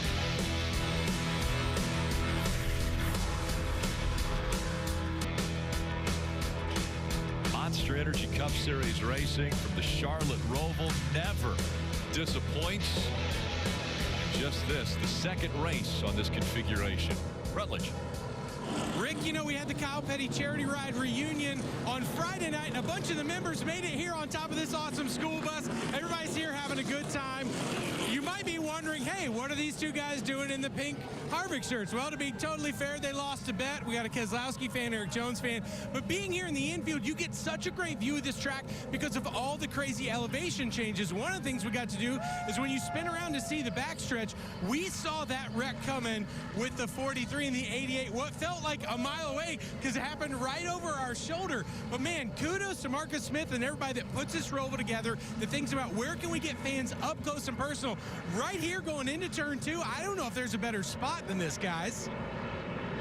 You're right. No better place. Guess what? That guy right there has got to be happy. Chase Elliott, he's locked into the next round.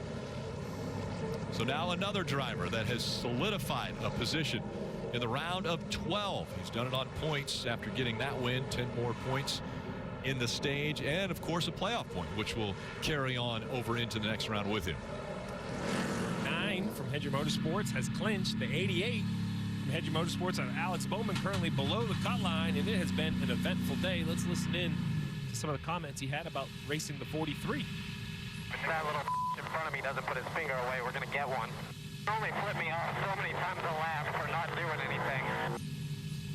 Just wrecked this. Wow. Fix this race car and we'll handle this today. All right, they have my interest.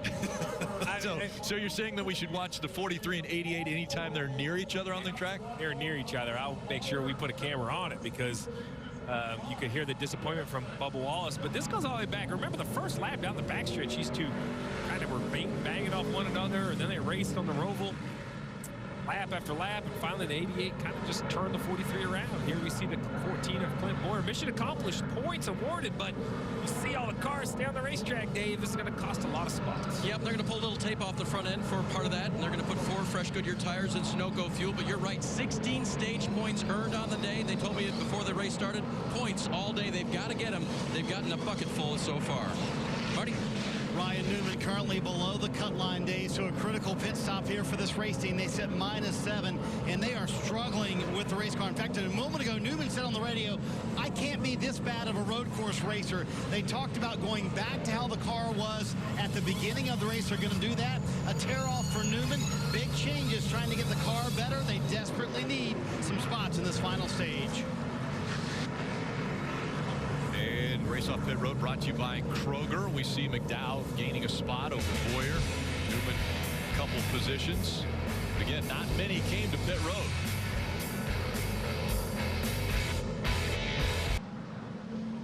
A lot of emotion already today in the NASCAR Monster Energy Cup Series Bank of America Roval 400. And we haven't even got to the final stage, which is coming up next. Let's go first, though, to the Mobil 1 Peacock Pit Box and Chris Devoto. Well, Rick, at the start of the day, we told you this could be the toughest race of the year. Let me sum it up like this. A driver who 48 hours ago passed a kidney stone just finished that stage in the top 10.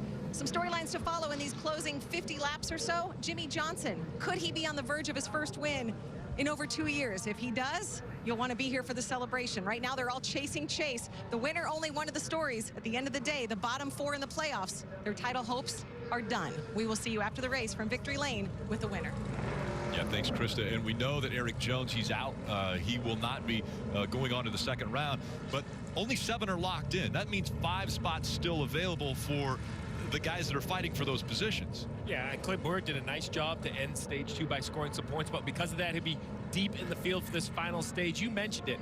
A lot of chaos, a lot of hurt feelings and hot tempers, and we still have an entire stage to go. This stage is going to set that playoff field.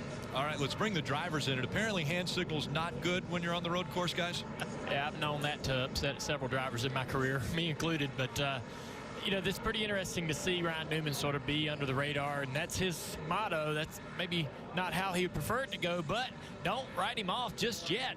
We're going to have some wild restarts late in this race, going to change the lineup of this field multiple times, and he could take advantage of those opportunities and leapfrog some of these guys and get a great finish. And with 36 cars still in the lead lap, you can still have a problem here and be in really good shape right now, but find yourself in bad shape because we're going to have wild restarts and things are going to happen. So this many cars in lead lap makes it that much more difficult. All right, so stages are over, the first and second stage. And look at this, points earned today. No one perhaps needed them more than Clint Boyer, 16 points. William Byron needed them, Kyle Larson. So a lot of happy drivers, but on the opposite side, no points for Kurt Busch, Ryan Newman, who desperately needed him, as well as Alex Bowman. And right now, Ryan Newman is 1 point behind that cutoff line. No more stages, no more breaks. Every position is a point. That's where they stand. 54 laps to decide who moves out of the round of 16. All right, another time that they will go into Heartburn turn. And how will they do? 4 wide contact again. The 42 of Kyle Larson got into the 12 of Ryan Newman. They made it through the Tom's Heartburn turn, though.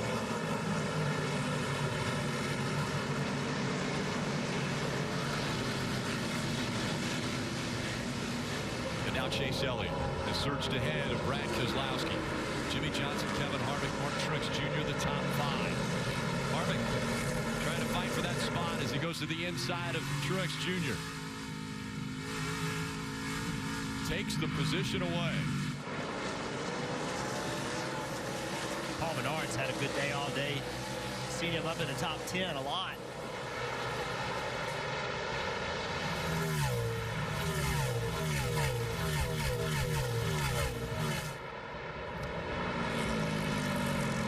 Stretch chicane. As Krista mentioned, Jimmy Johnson, keep your eye on him. Currently running in the 3rd position. He's got a little bit better tires than that 2 car in front of me. Brad Keselowski trying to put the pressure on in that braking zone. On the backstretch, tries again. Not quite close enough. That damage on Jimmy Johnson's car is not doing it any favors. I know it doesn't look too bad, but any bit of loss of front downforce, that hurts your braking power. Car will not slow down quite as well without it. Jimmy Johnson, a lot of people have asked, well, you know, you're getting up there in age, you've got 7 championships, why are you doing this? Why are you staying out there? He said, I want to win. I am competitive. I know I can be competitive, and I am not going out of this sport like this. I won't go out when I'm struggling to try to find wins. So he is determined that he will get another win in the Cup Series, and hopefully he's thinking that he can run for a championship. Look at this on the Kyle Larson, 3 wide. See Ty Dillon making a 4 wide. And Logano with an issue. He's in it. Larson's on the side of Too much going on to even cover. It's just crazy. Look at this restart. So again, everybody slows. Look how slow they're going. The guys behind them, they're just standing. Look at the Benedetto jumping up on the outside. 4 wide. I mean, it's just, some of it's survival. Some of it's just trying to find a place where you're not going to get run into. Yeah, they're just getting out of everybody's way. There's no option to jump to an outside lane or inside lane and gain a bunch of spots like you might have at other road courses. Just trying not to get wrecked. I was going to say, look at the points right here. You see some smoke out of the 43, the 14, a point above, the 6, a point below, and they're nose to tail on the racetrack as they try to work through traffic. A big crossover. That was the 14. That was really smart. He actually had an opportunity to challenge into the braking zone and go side by side with a 43, but he waited and allowed for that crossover to happen and play out. What a great move by the 14 there. Dave. And he is one of the better road course racers, has been this year as well. They knew their car was fast, but they've had to play the points game all day. Now, as you guys have referred to, it is pretty much reset. It's finishing position. He's got to stay ahead of that 6. He's got to make sure that he gains points over Newman and the others that are right around him, Marty. And Dave, Ryan Newman knows exactly what's going on. He asked under the last caution to his crew chief, Scott Graves, what's the point situation? Here's what they said on the radio. So we can be 6 spots behind the 10. That's our number, 6 spots behind the 10. The 12 is the next closest, but we'd have to finish ahead of him. The 14 is in play also, but we have to finish ahead of him.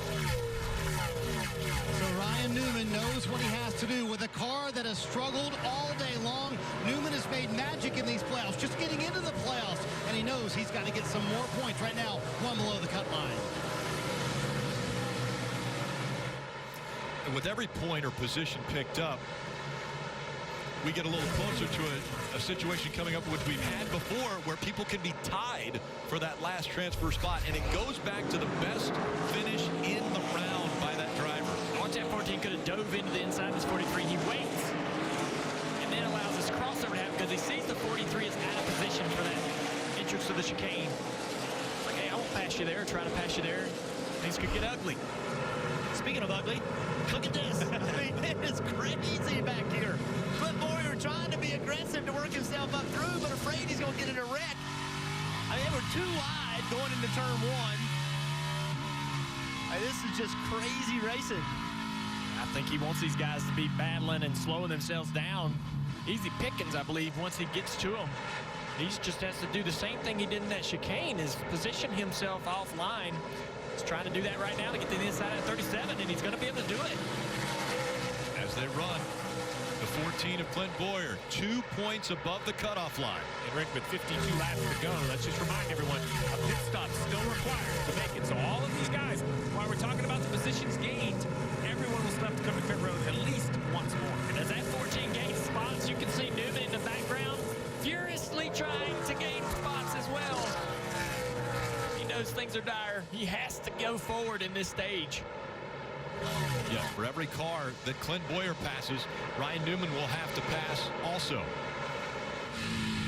There we see Michael McDowell just in front of Bowman. And now the 8 goes by as well. So Daniel Hemrick also clearing Bowman. This day has just been awful for this 88 car. No speed. And then kind of a poor decision right there. Pushing the issue, trying to make a pass that actually cost him a spot. Bowman struggling to stay up inside the top 10 for 20. Actually, he's 24th right now.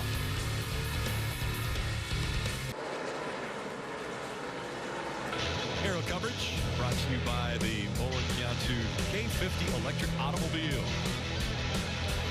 Great shots working their way through the infield portion of the Charlotte Roval.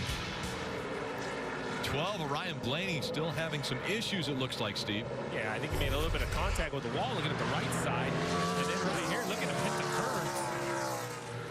Man, that thing is, look at the thing, it's sparking and dragging. And with that, I don't know what's broke loose. I don't know if he's obviously dragging something. Dave. Well, he said I hit the wall very hard. He didn't say exactly where, and he's had smoke coming into the 12 car, has Ryan Blaney, ever since then, but it hasn't gotten any worse. Jerry Bullins of Scrooge said, well, we'll pit you and not take a chance, but they've decided for the moment to leave him out. Well, you can see the damage on the right side of the car, right front, the left, or the right front and the right rear, and it moved the rear end housing over. Oh, look out. The 88-43 nose to tail. Tell the 12 to stay out. He might get a yellow. I wouldn't pass him on the outside. I can promise you that. Yeah. Steve, you asked me, what do you do? Caution. Oh, the caution's out. Caution has come out. A spin in the middle of 3 and 4. That's Daniel Hemrick in the 8. Wow, that's an interesting place to spin. He had to have had some help. Everybody else coming around. Got a little damage at left rear quarter panel. Daniel Hemrick getting the news. He won't be back with Richard Childress Racing in 2020. That is a big break for the 12. Let's see what happened. You mentioned it's an odd spot. Well, there he is backwards on the apron. See those other 2 cars way up the racetrack, though. They. Not sure. You think they had something to do with it? I don't know. But looks like all 4 tires were up too. I mentioned 12. We heard the damage. David gave us the report. He's only 8 points above. So. You know, we focused a lot on Ryan Newman and Clint Boyer. I'm more concerned not so much with the body damage, but what is dragging underneath that car. Looks like the rear end house has been moved over. You can see the damage to the left rear quarter panel done by the tire and the rear end moving over. Look at the points. He's only 8 points to the good right now. Clint Boyer climbing himself up through the field. He's been running well. Listen, this right here, they're going to have to get this fixed, Steve. I don't know what the problem is, but they are not locked in. They are in a battle. And this is the time. You know, there's still 48 laps to go. Don't worry about losing time on the racetrack or positions. Just stay on the lead lap, come to pit road, and try to find out what the issue is here. I would even come perhaps the first time, even if pit road is closed, because what if it's something I'm not prepared for? Maybe I could come up with a little bit of a plan, pit him the second time. Replace the strut, we'll replace it, but we got to at least figure out what we got going on here. If nothing else, have the tools ready to take that one off. Talking about a strut, I'm thinking a strut that's a brace for the track bar mount. Yeah, Jeremy Bullens, I believe, was the crew chief we were hearing there. So pit road is open. Expect the leaders to stay out somewhere around 14, 15. Someone's got to come get some fresh tires. We know Blaney's coming. So Blaney comes, and we're also seeing a couple others decide. Ty Dillon in the 13 comes the 43. And look who's following the 43 on pit road. That's Alex Bowman. Dave. And part of the significance, Rick, is that he gave up 11th position, did Ryan Blaney. So obviously the problem, they had to come to pit road, but they were in a good spot, decent strategy-wise up to this point. They'll go to work back there, see if they can fix it, Kelly. And Alex Bowman in that 88 car, they didn't really have much to give up. They were running in the 23rd position. So you see they brought Alex to pit road, and he'll get some fresh Goodyear tires as well. Right side of the 12 looks pretty standard to me. It's just some body cleanup. Let's see, we go over this left side underneath the car. There we go. Mechanic has found an issue. Jack stand underneath there to try to be careful, keep it safe. Looks like, as you mentioned, that strut, left side of the housing, maybe to the truck arm. We'll go back after commercial and check on Ryan Blaney.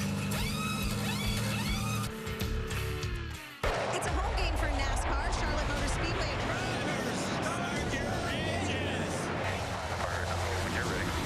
Racing at the Roval again. Sideways behind him. The 88 Alex Bowman gets turned around. Mark it down here. Hang on. Try and fire it up to your left here, to your left. Sliding on the Hartford turn. Haley Jones is around. Alex Bowman is involved. The 48 of Jimmy Johnson had to stop. Frustration now for Bowman and Bubba Wallace. They flip me off so many times a lap for not doing anything. Don't do anything stupid. And remember, it is just the second race at the Charlotte Roval for the Monster Energy NASCAR Cup Series. And it looks as though Rutledge has found a little more comfortable area to hang out. Rick, you know, I try to find a little something every place I can. My buddy Christian invited me to come up and check out his condo. He's got a bunch of his friends here. Man, last year, you guys had such an incredible view for that finish. Do you think this is the best place to watch a race? Oh, hands down. My parents, they're over there in the corner over there. They just got this condo a year ago, right before last year's Roval. And everyone knows that race was insane, more than insane. So we're kind of hoping for the same today. But, I mean, it's the best place to watch, I think, and they all love it. So it's a good time. It's a great place. I love seeing that reaction from everybody in there last year. Who's your money on this year? I said Kyle Larson before the race. I don't really know why. I just said Kyle Larson, but Chase seems pretty strong too. So, all right. So yeah. Well, good luck. Hopefully we'll be seeing somebody. But a bunch of his friends said you can watch people get so close to that last little barrier there before you get on the front stretch. That big Las Vegas one. I can't believe nobody's hit it yet, guys. Rutledge, will we see you anywhere other than that suite? You know, they have a lot of refreshments up here, Rick. I'm undecided yet. Enjoy yourself. It looks like they're having fun as well. Getting ready for the restart. It'll be 45 laps to go. Dave. Real quick, the 12 of Ryan Blaney, they were not able to get that strut back on. Steve, the strut that it is the one that goes from the rear end housing to the left truck arm. So he was told it's going to beat that truck arm up pretty good. Can you describe?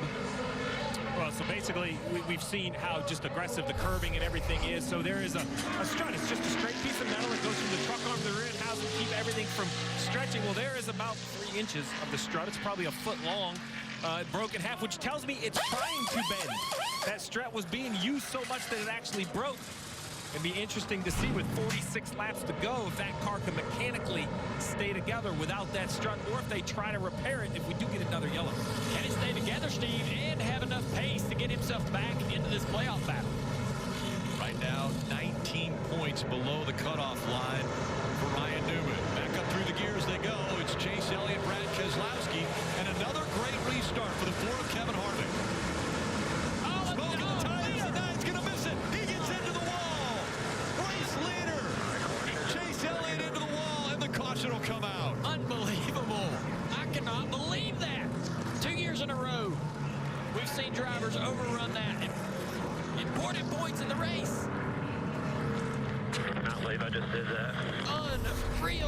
Remember, he launches right here. He's going faster right now on the restart than he is at any other point during the race, and just gets into the corner too deep, has the front tires locked up. It's never going to turn with the front tires locked up. Major impact. It's just such a foreign thing for these drivers to be carrying more speed on a restart than you are on a normal lap. He is so lucky. They just clinched into the next round of the playoffs at the end of stage 2. 2 years in a row, the race leader has dove into turn number 1 and slammed into the wall. This time, Brad Keselowski said, oh, no, I learned this last year. I'm not going in as deep as you this year. You can't tell me this isn't the most challenging racetrack. There's no way you can make the argument for anything else, right? I mean, just to go straight like that, Dale, it just looks crazy. Yeah, big curveballs for these pros trying to navigate through. Like you said, Jeff, carrying so much more speed into that corner on these restarts than you do all day long running a typical lap. So why? So here you go. So the chicane, you see the chicane where it says Toyota? That's where they run. They run through there on a normal lap. But right above it is the restart zone. So they actually launch out of that restart zone and carry more speed than they do when they come out of that chicane. So every other racetrack, they're going slower when they approach turn 1 and restart. Here you're going faster. And also, I don't know anywhere where there's a corner that's this tight and this slick. Dale, you said it. This was the oddest thing you have seen in racing. This is a year ago. That's why I mentioned Brad Keselowski, because it was him a year ago. Accelerates, gets on the brakes, completely straight. Brings the 42, the 21. I mean, you see the 42 isn't going to make the corner regardless if the 2 makes it. I had never seen anything like that a year ago, and I just had convinced myself we wouldn't see it this year, right? They had learned. It's the second time. But Chase Elliott is an outstanding race car driver, and you heard the radio. He couldn't believe he did it. Well, unfortunately, it is true, but as you mentioned, locked in. That effort in the second stage has made this be more of an embarrassment than a costly penalty. You can make the argument that maybe he was off line, dirty racetrack, but he wasn't. Kelly? You can see Kurt Busch there in the number 1 car coming for 4 tires and fuel. He was in the 11th position. I'm not sure, Steve, if this puts him in the window to go to the end of the race. But it's going to be 4 Goodyear tires nonetheless for Kurt Busch, Dave. And another chance to make a speedy repair on the 12. Here's the deal. He was asked, the mechanic was asked, if you don't get both boats started, don't start tightening one if you can't get them both. Just take the whole thing back off. So they're going to try to do it here, see if they can make it happen, Kelly. All right, so now you see Chase Elliott in that 9. You heard him say, I can't believe I did that. Well, Kevin Harvick behind him said that is so easy to do because you're looking in your rearview mirror and you miss your mark to brake there. The plan is to just push that hood down, get some tape on it. They think they still might be okay on clearance on the tires, but they gave him or will give them 4 fresh Goodyear tires nonetheless. It's really just the hood damage that they're most concerned with now. Miracle, the radiator is still in it. I'm guessing that there's an executive in Tums right now saying, told you guys, that would be a good rebuy this year. Call back. Call back. We'll take that every year.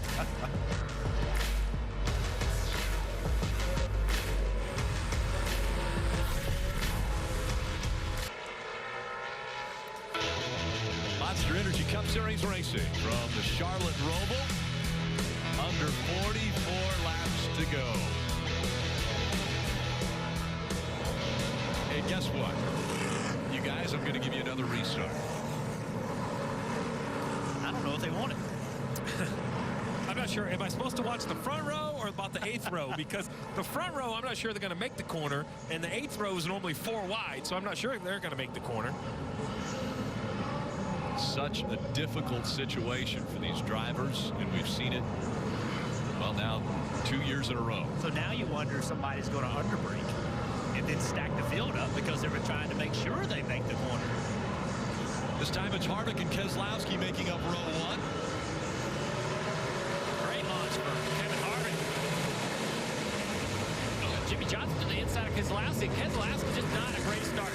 And Ryan Newman making it 3 wide on the inside. Got by Boyer, now trying to get by Larson. A lot of spots right there by 6. Ryan Newman showing up in stage 3. Look at the damage to the 18. He's got a problem. I think the left front's flat on the 18. Yeah, he is off the pace. It is a long way around this racetrack with a flat tire. He's just entered the infield. Flat left and right here, guys. About a mile and 3/4 to get around. There was contact between the 42 and the 18. Could have been the issue there. They were 3 wide going into turn 1. As we see the 4 pulling away from the 19. But remember, the 19 has won the first 2 races of this round. Can they make it a clean sweep? Here's that restart. Yeah. Powell didn't think they were 3 wide, but Newman was down underneath the 42. He did not know that and turned down in there thinking he only had Larson to the inside. And here at 19, Martin Truex Jr. battling for the lead. Remember, he missed the chicane twice early in the race, had to serve a penalty twice, and now he is battling for the lead. They're in the corner that perhaps cost him the race a year ago when Jimmy Johnson spun out trying to pass him. To look at Kevin Harvick working inside the 4 car, out the rear bumper at the 19. Harvick and Truex on even tires. Keselowski's tires a little older behind these guys. So this is mano a mano, Truex versus Harvick.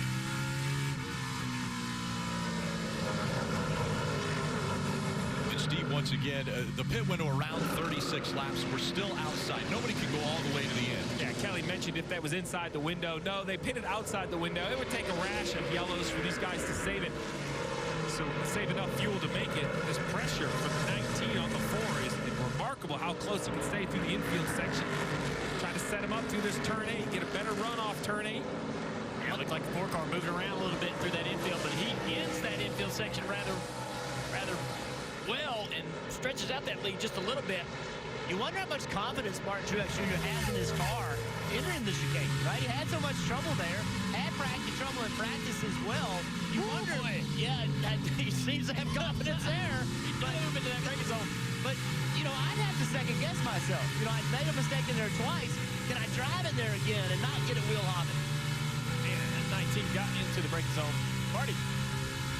I can tell you he's got a lot of confidence in that backstretch chicane. What he doesn't have a lot of confidence in, turn 8. You guys mentioned it a moment ago. That's coming into NASCAR turn 1. That's where Truex said Harvick is much better than him. But they've had a very good car all day long. Cole Pearn saying, hey, if we get you track position, I think we can win this thing. Here we are with 41 to go. Truex sitting in second. The road course master trying to deliver another win. 18 car of Kyle Busch has come to pit road to get the new tire. Guys, I know this is going to sound crazy. After the accident, Chase Elliott has passed 12 cars since the restart. So we saw them come in and make repairs. I thought the car was killed. There was a question up here how much damage. They put some tape on that 9. He's all the way back in the 19th position, running lap times that would easily put him in the top 10. That's a great shot right here to show you the different ways guys are attacking this racetrack and what lines they're running. It's so new to the entire series that you'll see a lot of different variances between how guys are approaching it. Kevin Harvick really did an amazing job in the infield course there, putting a lot of time between him and Truex. And that gap increasing now as we see the 2 coming up behind Martin Truex Jr. We take a look at the Toyota driver update for Martin. Started in the 34th position today, was running up front, currently in the 2nd spot. The farthest back he has been was 37th, but in pretty incredible run right now as he's in that 2nd position. And road courses have been amazing for him. Last 6, he's won 3. The one time that he didn't finish 2nd was last year here when he was leading and that last lap spin took place. Yeah, we just haven't seen him up front all day long to really know exactly what kind of car and pace he has.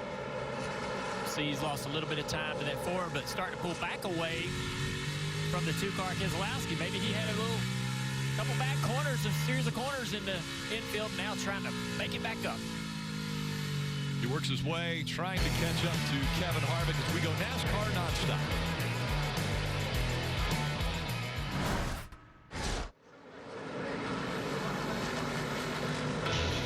Just under 38 laps to go. NASCAR Monster Energy Cup Series Bank of America Roval 400. Let's go through the field, brought to you by Bank of America. Kelly. And Kevin Harvick leads this race. Remember, he came into this race already locked into the round of 12, so I asked him how much fun it was to race here, not having any of that pressure, and he said, well, I love this event, but he basically said, don't get me wrong, the race is still very stressful. This track is treacherous, but good sigh of relief knowing that their spot is secure, and now they can simply go after this win and 5 more playoff bonus points, Marty. Kelly, how good has the round of 16 been for Martin Truex Jr. and his race team? Well, to this point, they've earned all but 4 of the playoff points available. Truex made changes to make the car better at the end of the run. They're trying to hang on to Kevin Harvick there. A moment ago, they scraped the wall off of turn 8 into NASCAR 1. Behind him, Brad Keselowski, who impressively has done the race so far on just 1 stop, saying he has no drive off the corners right now. They have 11-lap older tires than pretty much everybody else in the field, Dave, but they're hanging there in 3rd. Behind them, William Byron, they have done a fantastic job today. Chad Canals coaching him through everything, and he said, you're making parts of this racetrack work that I didn't think you could make passes in. William Byron having a very nice run. And for Eric Almirola, he told me before he got in the car today, listen, we've been a 7th to 10th place road course car all year long. If we can finish there today, we will advance to the next round. Right now, they're 6th, and they are in, Dave. All right, kids, you're listening. One of the reasons why Clint Boyer is doing so well today, homework. His crew chief told me he did his homework very well this week, going iRacing and also watching last year's race, which he said, I think that was a first. Kelly? It's been a nice recovery for Kyle Larson and this 42 team. Remember, they won stage 1, but then had a penalty that put them a lap down. Well, they've worked to get that lap back. He's now running inside the top 10 and has a nice points cushion over the playoff cut line, Marty. Kelly, how many times has Ryan Newman been counted out in the playoffs in 2019? I mean, for much of the day today, they were below the cut line, but here he is running 11th with a race car. They have struggled with the handling all day long, and guess what? Plus 12 above the cut line. Newman in a position with 1 more stop to go to advance, Kelly. Chase Elliott and the 9 team got to check 1 big box today, that stage 2 win. Those points locked them into the round of 12, but remember, he was leading when he made that mistake getting into turn 1. They've repaired that car, and now he has been back on the move forward, turning some of the fastest lap times on track. 13 right now, Dave. Denny Hamlin on pit road now, the first car to pit last, perhaps. Will this put him in good position strategy-wise? That's the strategy. You have to get to pit road before yellow comes out. That would be the big break the 11 is looking for. I don't think anyone in the lead is concerned with the 11, but next time by with 35 laps to go should open up the pit window. William Byron makes the move on Brad Keselowski for 3rd, and another little update. Jimmy Johnson has missed the backstretch chicane once and lost a few spots when he had to do his stop on the front straightaway. Steve, you mentioned guys are going to start pitting right now. Let's take another look at the playoffs and how they run, where they are in points. Kyle Larson, comfortable, 35 points above. William Byron, 16, now 17 above. Clint Boyer, 16 above. Ryan Newman, 11 above, and Eric Almirola, 10 above. Everybody's still fighting the 12 of Ryan Blaney. Alex Bowman in the 88, the 1 of Kurt Busch. With 36 cars on the lead lap, you cannot have a penalty. You cannot have a loose wheel. You can't speed on pit road. And pit road, speaking of, is picking up. We have the 2 there. Marty. Pitting with us at lap 75 with 35 to go. Very comfortable inside Paul Wolf's window to make it to the end, even with a green-white checkered. Again, just a second stop for this 2-team all day long. Keselowski saying, I have no drive off the corners, meaning the car just won't hook up and get him traction off the corners. Big air pressure adjustment here for Keselowski. 35 laps to go. We'll see if hitting a little bit earlier than everybody else gains him any track position. Coming onto pit road, the right front of the 2 was shaking. I don't know if that's caster shake, which is kind of like your shopping cart when the wheels start shaking on the shopping cart. But look at the right front corner. If that's caster shake, then he's not holding the steering wheel at all. It is caster shake, Steve. He's been complaining about it all day long. Now you can see why he's complaining about it, right? Well, when you push your shopping cart and you have a shopping cart front wheel that shakes every time you push around the area, that's caster shake. That means you have something set wrong, and it is really wrong on the 2 car. I've never seen that. Wow, on a race car. I mean, gosh. I'd take my cart back. Yeah. Jimmy Johnson, you said it, he blew through the rear chicane. Smart move. He knew he was going to blow through it and just in trouble right now. That, he just drove through it, but then had to come to the front straightaway and stop. But a smart move. If you're going to make that mistake, just throttle up, keep going. You'll have to serve the penalty anyway. There's Keselowski again. He's made his stop. To your point, Jim, we've seen a lot of race cars in our life, and I have seen him shake a little, but it looked like something was broken on the 2 car. Kelly. And you see Alex Bowman in the 88 on pit road. What an adventurous day he has had. Literally from lap 1 has put him in a points deficit.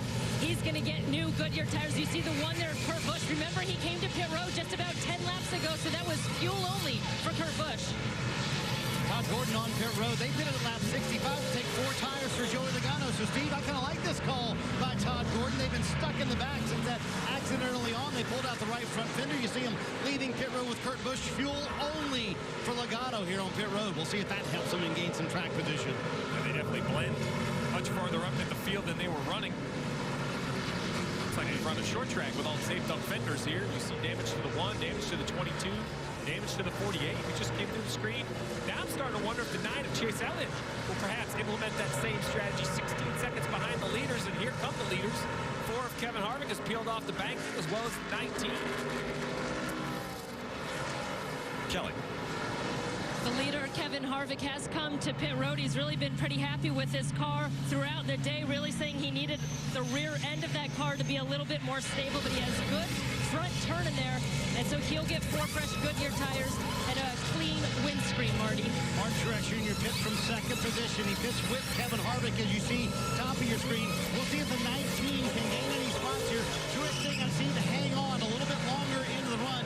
They have really made their money in these playoffs in the long runs. We'll see if they can get his car better. Meanwhile, Eric Almirola also on pit road. Car's been too free for much of the day for that 10 car. He has said that they need to make some changes here, but they're doing what they need to do. And speaking of doing what you need to do, give a tip of the cap to Ryan Newman. We've talked about it. They're in a spot here making their final stop of the day to advance on. Looks like they might, Kelly. And that's the 42 of Kyle Larson. He has completed his pit stop. The car's good. He's just so hot. He wanted some water to dump on himself inside the cockpit there, but a good car for the 42. So right now you see William Byron, Clint Boyer, Chase Elliott still on the racetrack. Chad Knaus, crew chief for the 24, the 14. They have a pit in the stomach feel right now because a caution would be so costly. All these cars have already come to pit road. They would stay out. You would pit. You'd give up a lot of track position. I really expect to see the 24 come to pit road soon. There he is. He'll turn left. Will Clint Boyer follow him? It looks like he will. So as these 2 cars come to pit road, how about Chase Elliott? He's going to stay on the racetrack and try something a little different. Dave. So Clint Boyer will come in for 4 Goodyear tires and Sunoco fuel, giving up his position. They've done what they need to do all day, and in fact, the 14 car has gotten better and better. It was really turning that last time. Very critical for Clint. Marty? Yeah, they did not leave William Byron in the danger zone for too long. He hits pit road here with 4 fresh Goodyear tires. Car's actually been pretty good. It is so tough to pass for the 24, and that's what Chad was saying about finding good spots to make passes, Dave. Desperate for any positions they can get. The 12 car calls the audible they can. No fresh Goodyear rubber, fuel only. I think that's their only option. They have to find some spots on the racetrack. Currently, they are right on the edge of missing the playoffs as the cars were running. So with that repair, they got behind. You have to do something, Rick, with only 32 laps to go. You can't just do what everyone else does. You see them blend on the racetrack right in front of the 1 of Kurt Busch, who was also a fuel-only call. 22 of Joey Logano was the same. Buscher's still out there. He came to pit road in lap 43. He's running second right now. Chris Buescher will be going to Roush Fenway Racing in 2020. He'll take over the 17 ride. 32 laps to go. Chase Elliott leading currently on the racetrack, but still has to make the final stop of the day. We'll see where that happens. You can watch along in NASCAR Nonstop.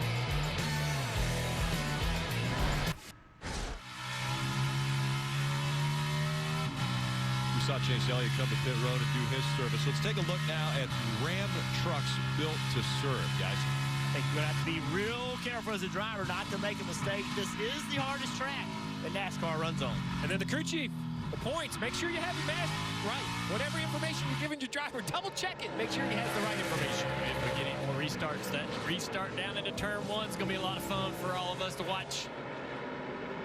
It has definitely been entertaining up to this point. Hemrick now trying to stay in front of the 4 of Kevin Harvick. That's the race lead. Daniel Hemrick came to pit road on lap 62. So he'll have to be back on pit road at some point in time. And Harvick's going to get frustrated here because as he battles Daniel Hemrick, that's going to allow the 19 of Martin Truex Jr., who lost a little time on the pit sequence, They kind of came back on the racetrack on two different sides of lap traffic. Now Harvick's catching lap traffic. Truex is trying to run him down. This is what he needs to make it work right here. Yep. Yep, that was the place. I think he just was really patient through that infield section of the racetrack, knowing the opportunity was coming. And just behind them, the other two cars, Austin Dillon and Martin Truex Jr. And so Austin Dillon will also be another one that will have to come to pit road, but Truex Jr. has already had his stop. Dave. From the Ram built to serve point number 2, do your math. Here's the 14 team. I'm just going to give you a little more detailed report, but we are good. Okay, how many are we to the good to 13th, and who is it? That's what I'm working on. Give me some time, Clint. Easy. Do your math, but don't get mad at each other about it. Math test can be stressful. I don't need somebody looking over my shoulder. Yeah, the smoke coming out of the ears right now trying to crunch the numbers. Clint's done a good job today, but that car right in front of me is teammate Eric Almirola. We didn't talk about him much at all throughout this playoff chase, but they're doing a solid job today. He's had great speed. His pace has brought him up to the back of Brad Keselowski car for position. Quietly going about his way to try to transfer into the next round. Doing a good job here. Yeah, those three cars right there, right now, above the cutoff line. The 14, the 12, and the 10, all above the cutoff line. Newman is below it, the 88. Bowman is below it, and so is the one of Kurt Busch. This 12 car, they were in trouble. Jeremy Bullins, the crew chief on this race car, put this in his driver's hands. Didn't give him tires when he pitted. I'm going to put you out there, just put gas in that car, and I'm going to need you to carry it. I'm going to need you to keep this track position. If you can't, we will not make the playoffs. That is a lot of confidence in his driver. He's getting challenged right now by Alex Bowman. He came out, though, right in front of Kurt Busch, been able to pull away from Kurt Busch.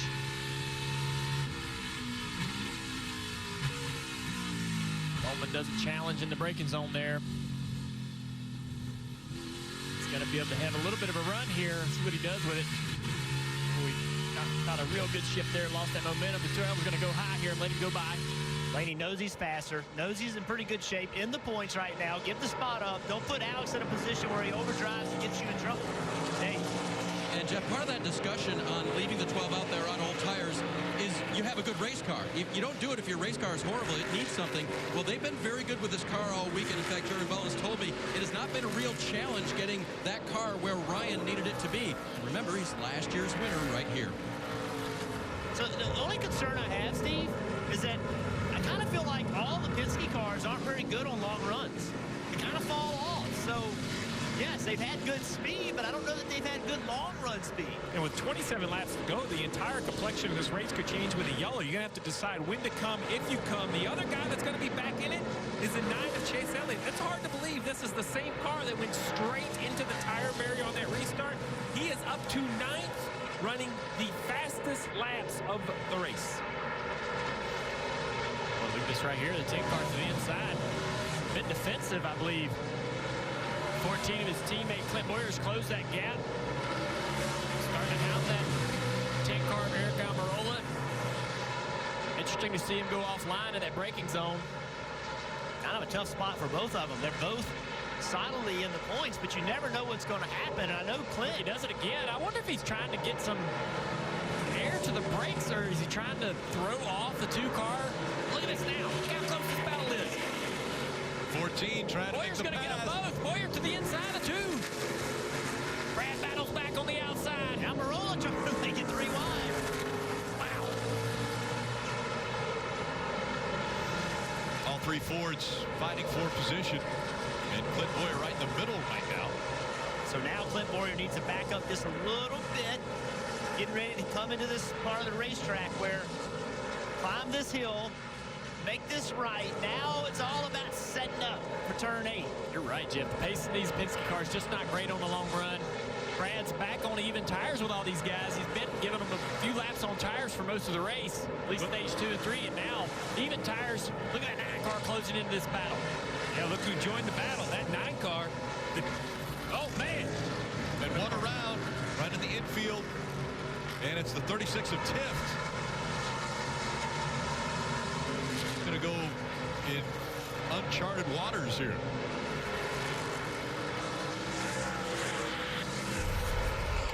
out onto the track. Here's what happened. Right in front of Ryan Newman. Take a basic maneuver. You guys are showing that battle with Clint Boyer and Eric Almirola. Well, it's this guy, Ryan Newman, that I think cares the most about that battle. He avoids the 36, but does he avoid the grass? Oh, look, he got grass on the grill there. Hardy. They are worried about the grass on the grill for Ryan Newman. The other thing that we can't lose sight of, guys, Newman, before that round of stops, was easily in. I just checked in with Scott Graves. I said, how did you lose so many spots? He said, I honestly don't know. We're checking the SMT data to see if Ryan lost it coming to pit road. The pit stop wasn't bad, but a number of cars in front of them, Steve, went fuel only, and that's really put Ryan Newman in a spot where all of a sudden, a moment ago he was above, now all of a sudden he's below the cut line by 8. Well, you mentioned it. Is it positions of the racetrack or just points? We know the 12 gamble. Jeff documented it. So a couple guys gambling, getting conservative, 25 to go. Not time to be conservative.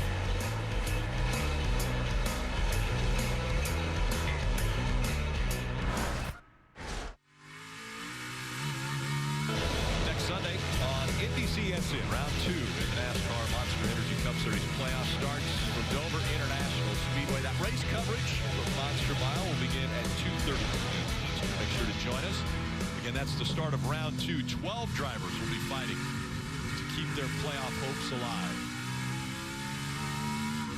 Kevin Harvick still leading and now has a 7-second lead over Mark Truex Jr. He's put quite a bit of distance between himself and that 19 car. Yeah, gained a couple seconds on the pit cycle, but since they've rejoined the racetrack, he's just done it all on the racetrack with great lap times. You see Clint Boyer here trying to get by the 3 of Dillon. That is for position. Dillon is currently in 5th. Clint Boyer 6th. Chase Elliott in 7th. Yeah, Clint's going to try to gain that spot, but he knows he's going to lose one to this NASCAR very quickly. There you go. Wise decision by Austin Dillon to move out of the way for both those guys. And I think it's a wise decision for... We're going to see you. One back. Still one back. Still one back. All clear. All clear. All clear. Be a man here.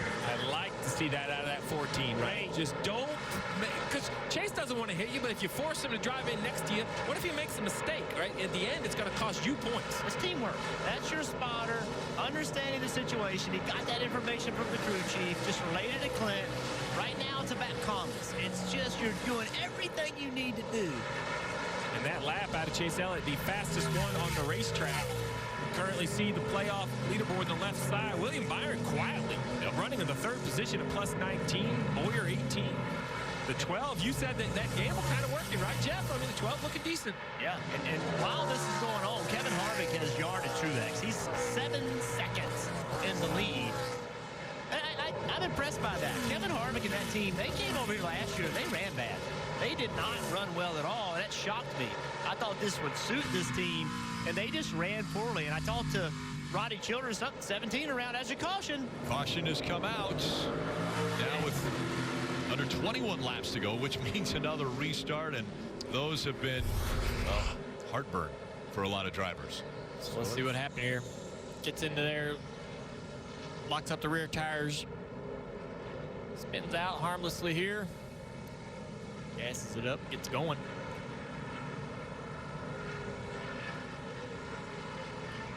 It's the end of a bad, well, not the end yet, but just been a bad week for Stenhouse Jr. Losing his ride and not being very competitive here this weekend with speed. Stenhouse Jr. falls out of the top 25 right now in the running order. They will line back up for another restart. So do we see Ryan Blaney on pit road here, Steve? So the decision really starts in front of Ryan Blaney. I go all the way up to the 8th place car of Eric Almirola. You would think he's fine. He's currently in with 8 points to the good. But can you afford to be the last car on the racetrack with 20 laps to go on old tires? So the first decision has to happen there. Then the pressure instantly moves back in the field. You mentioned Blaney in the 12th car in 15th. I think he must come to pit road. I don't believe you can leave your guy out there on old tires. Ryan Newman all the way back at 23rd. I would do whatever they don't do, Jeff. If they all pit, I'm staying out and let my guy try to defend. The best defender in NASCAR has got to be Ryan Newman. So Johnny Klossmeyer, crew chief for Eric Almirola, he'll be the first that has to make that big decision.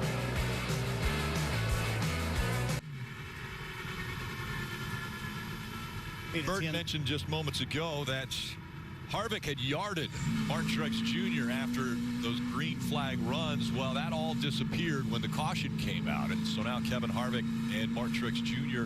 will be side by side for the next restart. The question will be, who will come to pit road? How far down this list will we see someone come to pit road to get fresh tires? Still 19 laps to go when they come back around. I assume the 4th place running driver of Daniel Hemrick was last on pit road at lap 62.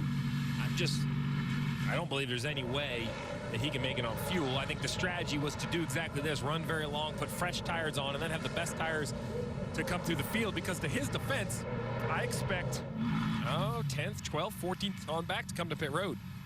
Take a look at the temps. This is Matt DiBenedetto's car, 127, over 127 degrees. Remember, this race started about 3 hours ago. So they have been in that temperature for 3 hours now. And then add on top of that, you get a little upset with somebody. that definitely can't be a good recipe. So you see, and so a lot of things here. First, the crew chief has to decide if you have to come to pit road or not. And then the pressure is squarely on the pit crew guys. They have to execute whatever that strategy, that plan may be. I'd be shocked if we see Harvick, Truex come. I expect to see William Byron and Chase Elliott stay on the racetrack. I think Clint Boyer in 6th has to stay on the racetrack. I think the pressure really picks up around Almirola in 8th. What will he do? Does he think he needs tires? As we mentioned, there's Hemrick, there's Dillon. We knew they were going to come. Brad Keselowski comes. We see the 88 come to pit road. Blaney comes to pit road, and he drags everyone behind him to pit road. Kelly. And you mentioned the 88 of Alex Bowman as he works his way down. Remember, he also came to pit road on lap 75, so just 15 laps on these tires. But I guess they feel like their best bet at this point is to get him some fresh Goodyear rubber and see what he can do with it, Dave. Same thing for Ryan Blaney. He gave up 15th position to come down and put on 4 Goodyear tires and Philip Sunoco fuel. He had to be freed up just a little bit as well. Marty. When the caution came out, Ryan Newman said, "Thank you, Ricky," to his teammate Ricky Newman, who brought Ricky Stenhouse, who brought out the caution. Newman saying, "I just have nothing left at the end of these runs," and they stall it here on pit road. They'll have to push Newman's cars. Look at all that track position. Ryan Newman is losing. A moment ago, they were in the playoffs, Rick, and all of a sudden, all going wrong for the 6 team. And right there, driver mistakes. I think, Burton, you brought it up earlier. Sorry about that. And it shows you the importance of pit stops and how important and what a big role they play in this sport. And it's not just the guys changing the tires and jacking the car up, putting fuel in it. It's also the driver. Now we're going to have a restart with Brian Newman desperate at the very back of that field. It'll be fun to watch what he's going to try to do. Most tracks, I would say, his goose is cooked. But with the restarts today, I might say, you know what? Maybe that's the better than 5 or 6 spots up. Maybe he'll be the only one that gets through. Yeah, I might be holding that. Well, let's dig into the restarts here. I'd be selling right now. Yeah. Well, why, Ryan Newman, do you have a shot? Well, we just saw Chase Elliott run off the end of the racetrack, and we talked about he's going faster at any point than he is on a regular lap. Here he is. On one side of the screen, he's in the restart zone, already 70 miles per hour. On the other side, 65 miles an hour on a normal lap. Well, look at what they are at the start-finish line. Here they are, start-finish line. Chase Elliott, 109 on a restart and 91 on a normal lap. So that is a huge difference in speed, and as they move into the corner, you can see 124, 113. It's about, on average, 15 mile an hour faster going into turn 1, and that's why you misjudge this corner, and not just for the leader, but the braking zone in the 5th row, in the 6th row, in the 7th row. It's so easy to misjudge it and get into the back of the guy in front of you. Oh, Rick, 19 to go. It's going to be exciting. Kelly. Quick update on the #1 car of Kurt Busch. They had another lengthy pit stop as they worked to fix some of the damage on the right front, so they took their time working on that and also set Kurt up with some 4 fresh Goodyear tires. But a lengthy stop, he's trying to catch up to the back of the field now. And I know it's going to sound silly. I was kind of joking about the restart, but if I'm the one of Kurt Busch, I'd just stay out of the mess. The only path for him is a big wreck. I mean, he's not going to make up all these points. And we wrote off Alex Bowman earlier in the race, but here he is, 13 points out with tires. Not out of this just yet. Harvick and Truex making up the first row. Harvick has had some great restarts already. We'll see how he does this time. As they come out of the restart zone, Harvick again. Another good restart now. Martin Truex Jr. shifts over to the inside. Boyer wide. Boyer, what a move he makes.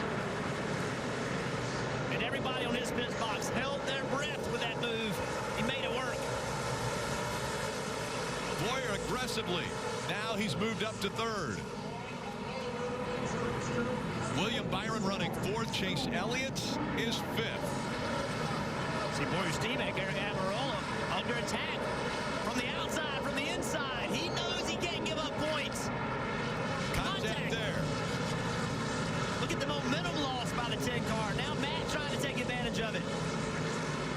Every position a point on the left side. You see 10, only 7 points above. The 6 car 7 points below. That's 7 spots on the racetrack. Bowman has made up a lot of ground on this restart. This is going to get tight going down to the chicane. Nobody's going to lift at this point in the race. Oh, and there you see it. The 12 Blaney smoking tires. Big lockup. That could be a flat spot. Huge lockup and a great job not to wreck with that much lockup. He's only 8 points above the cutoff line. That could be a season-changing save right there. Or a season-changing mistake. Yes. I agree with Dale. That as long as that tire was locked up, it's going to shove. Oh, Newman gets shoved into the... Oh, man, he just barely saved him right there. He got a shove into that chicane by the 21 car. Really close to missing the chicane. Chicanes are full contact, aren't they? They have been today. He's only 2 points out right now. Bowman 5 points out.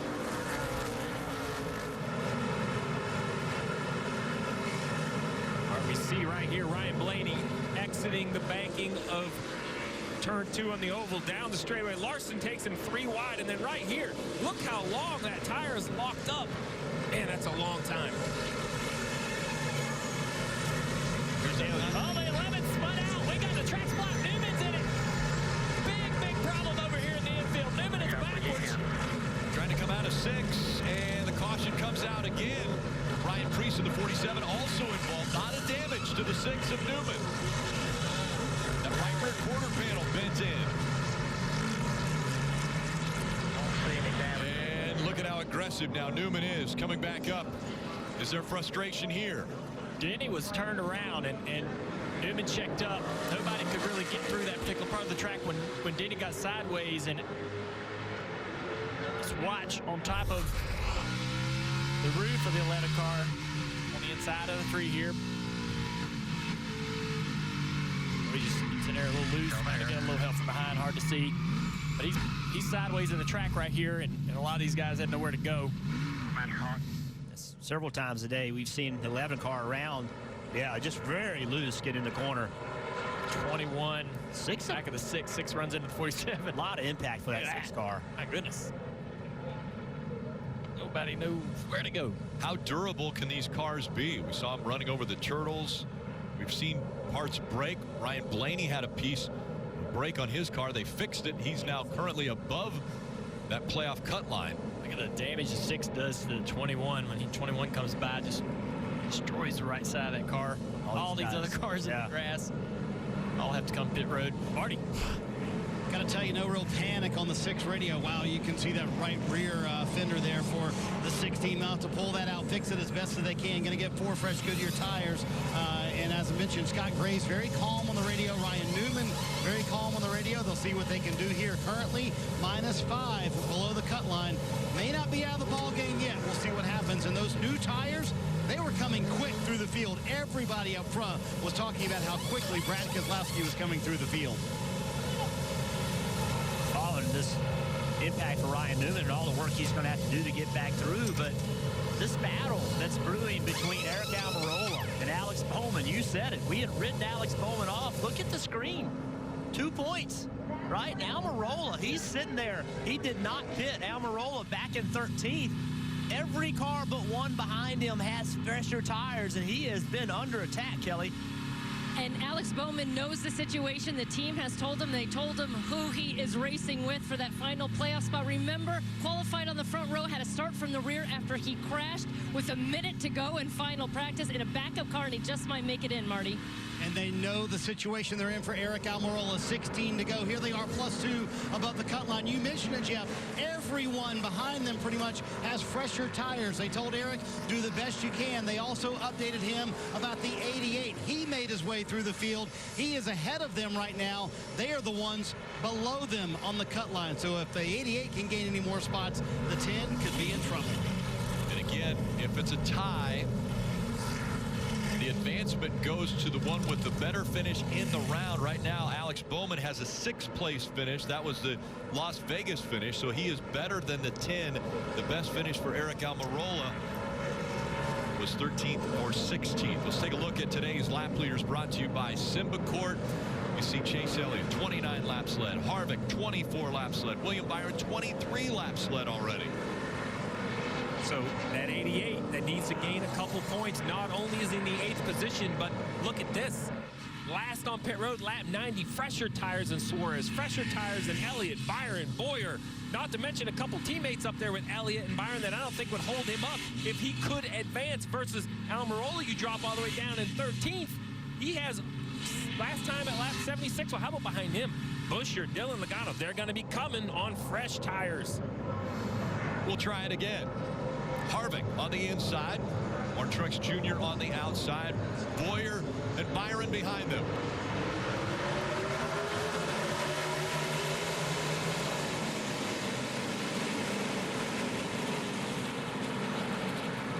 Front group makes it through. Aggressive move by Kurt Busch. Gains a couple spots through turn 1. Harvick trying to pull away now. Martin Truex Jr. running second. Clint Boyer again up to 3rd, and Chase Elliott has moved up to 4th ahead of the 24.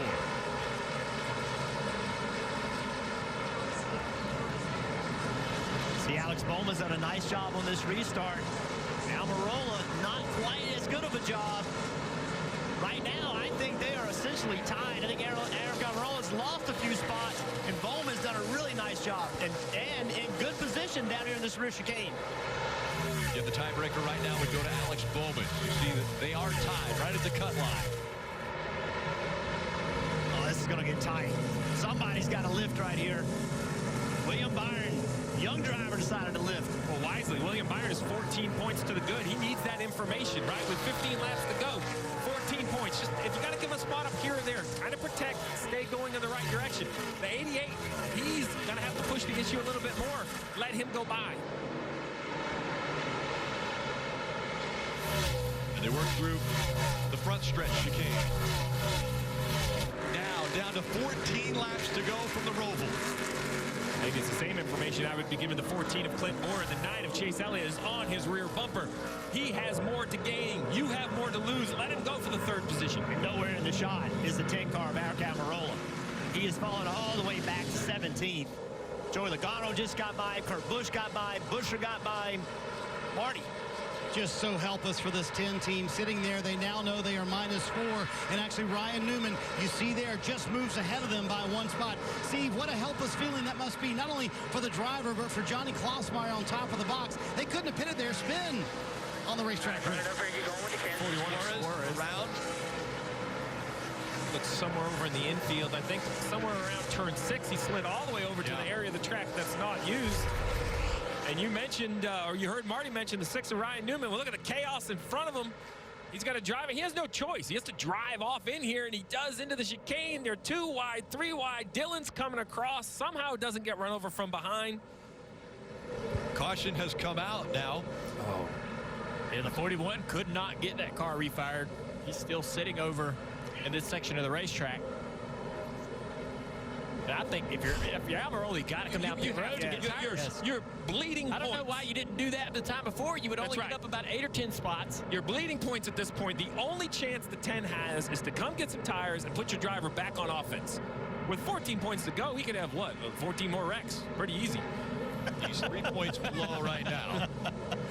At least 14 more attempts or 13 more attempts now in turn 1. So the caution has come out. It's the 9th caution already here at the Roval.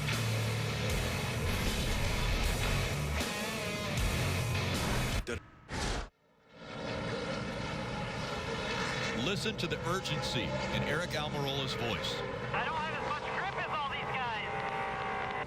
Oh, we're going to put 4 tires on here, bud. 4 tires. Getting eaten alive by everybody I beat all day. Yeah, bud, calm down. We're going to put tires on here. We are going to have 13 laps to go. It's plenty of time. So, fair assessment that he doesn't have the grip because he does have the oldest tires of the cars around him. The concern is just what you said, Dale Jr. They needed to do it a caution before. I love the idea of pitting. It's their only option. But there are 34 cars on the lead lap. Almirola running 16th. I don't think everyone behind him is going to pit. He's going to give up 10 or 15 spots. It's their only choice, but it is going to be a tough road on these restarts on fresh tires trying to make up those spots. Of course, he might pit. He'd be behind the wrecks. Yeah, that's another, you didn't want to do it now, but maybe this puts you behind the incidents. So here's the thing. He's going to take the left-hand turn onto pit road. A couple takers behind him, but look at all the cars staying on the racetrack. That's going to bury him deep, deep in the field. Marty. Well, Steve, to your point, the only card that Johnny Klossmeyer really had to play, Eric Almirola, you heard the desperation on the radio. They need to do something here. So they're going to put 4 fresh Goodyear tires on. And with all the cars that did not come down, they're going to be, you're right, back in the 30s on this restart. We'll see what he can gain for track position. For what it's worth, Ryan Newman, the guy he's fighting for that last spot in the playoffs, Newman gained 6 spots in 1 lap when he put on fresh Goodyear. So we'll see what happens here. It's going to be a restart with about 10 or 11 to go, Rick. And the 88 and the 6 separated by 1 point for the final transfer spot. We'll be back for the restart.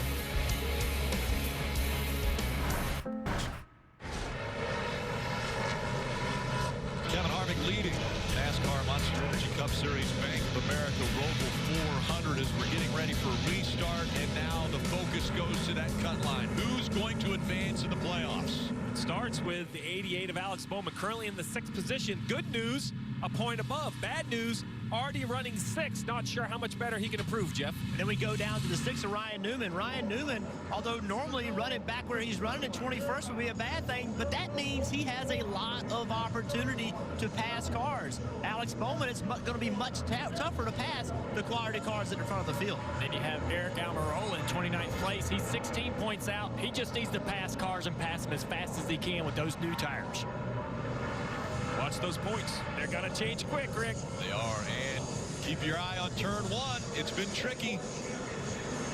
Go back to the restart. 11 laps to go. Harvick, Truex, back into the gas. Contact made as they go into 1. See Ryan Newman at the back of the screen. He drove it in 3 wide.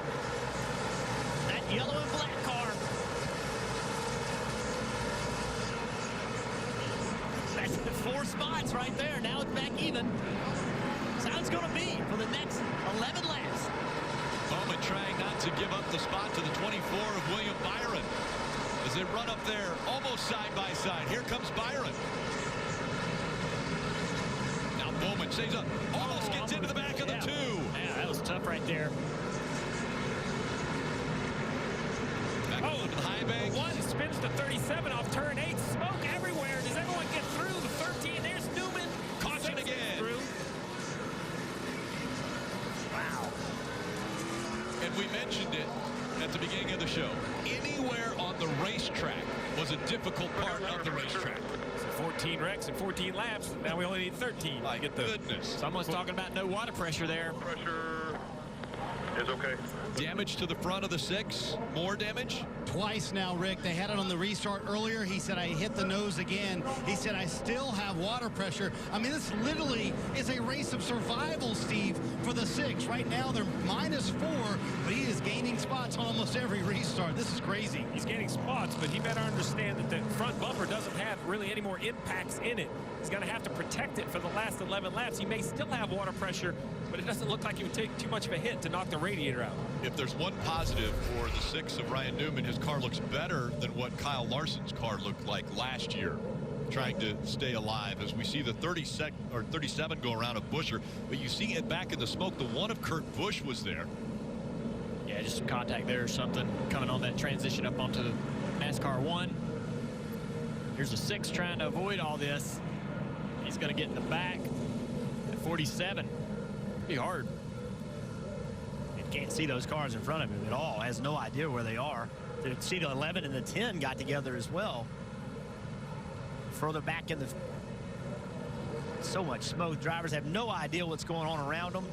Good job by Buescher to do a little spin and keep digging. Didn't lose too many spots. Now that all that damage, 2 cars, that was an advantage to Eric Almirola, because some of those cars got to come down pit road And that will be cars that he can pass. Marty. And guys, this is where it's tough on NASCAR. Ryan Newman is saying he should be in front of a few cars in front of him. Obviously, he's going to say that, but he said, I honestly was in front of them. So if they go back to the last loop, does Newman then maybe gain a spot or two? Right now, he's -2 below the cut line, but he's saying, I should be in front of some of these cars. And that's what NASCAR will do. They'll go back to the last loop when the caution came out where they were running. They're arguing all the way around the track. They've been arguing about that for 75 years in NASCAR. I was here, I was there. The beginning of time, and what is this? Are we going to bump the 8 a little bit here? He has a little grass on the grill still from the 17 car, Rick, so he thought he would take that opportunity to use the bumper from Hemrick to try and get a little off if he could. Why not? Let's watch Eric Almirola here try to get through this accident. There you see Eric's car spinning out there in front of him, slows down, goes to the high side. Oop, sees that one car, let's go low. Oh, almost gets into the 11 car. Had plenty of time to react for all that. I don't think he saw that one car initially. There's so much smoke, I don't think he knew he was there. Let's see what they had to say. We need to be within 6 spots of the 88. Right now, him and the 6 or 9 and 11 points ahead of us. We need like 12 spots from where we are right now. And the tough part about it is Alex Bowman's running in 6th. I mean, how many more points can he gain? He's going to have to really work hard to get by some very, very fast cars to just gain a couple points. Almirola in 24th, Newman in 22nd. They could gain a lot of positions and really easily knock Bowman out. I think Bowman needs to understand Bowyer's situation. Bowyer doesn't want any part of it, right? He'll give you the spot. He does not want you to be put in a bad position. I'd be sending that message to Bowyer right now. Listen, I got to go. I'm going to be pushing the issue. If I get there, you better not hold me up. Restart when we come back to the Roval. It's been a very busy pit road near the Mobile One Peacock pit box today. Coming up right after the race will be local news except on the West Coast. Of course, you will hear the race winners interview here. And then for more post-race coverage, move over to NBCSN. We'll find out the playoff information, the 12 drivers that are going to be fighting for that championship that's out in front of them. Victory lap also on NBCSN still later tonight. Adding a lap, sounds like trying to make sure that everyone is in their proper positions. We're coming up on 8 to go. One big concern for all of these drivers all the way up to Clint Bowyer, who's 16 above, is the number of the cars on the lead lap. The reason I mention that, with over 30 cars on the lead lap, you take the white flag. I mean, the white flag, think you're home free.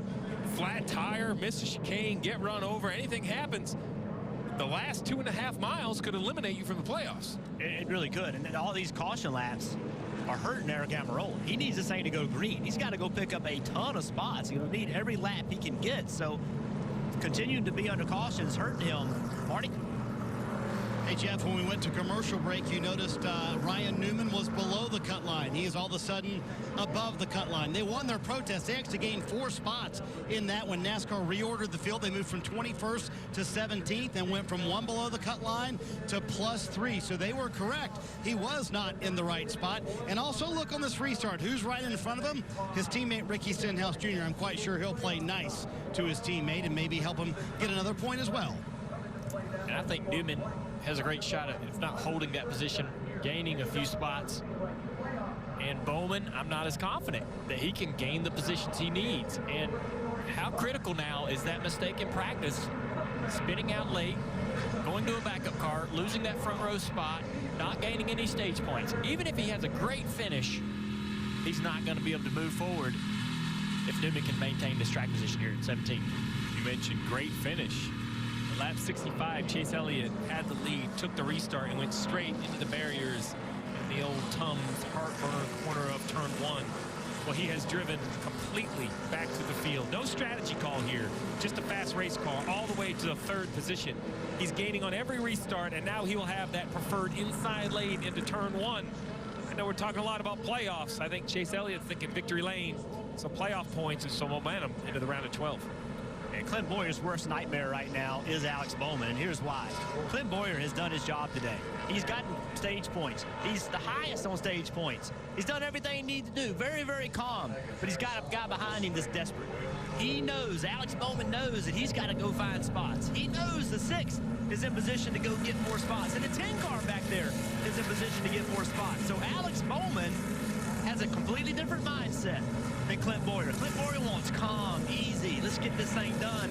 Alex Bowman needs about 4 spots if he's going to transfer. Yeah, I mean, sitting there in 6th place, and I think he needs more than 4. I think he needs to win this race because these spots that the 10 of Almirola and Newman are going to gain, I believe, are going to be too much. We're hearing that there is some fluid on the backstretch, and so this definitely not good for Eric Almirola. It's another lap at least that he won't be able to fight for more positions, more points. He's furious. Yeah, I would advise Eric to be calm on the radio. That sounded like a guy from experience. Yeah, I've gotten loud over the radio over these long cautions late in the race, and they'll drag you in the trailer for that. There they are. There it is, putting the speedy dry down in NASCAR turn 1.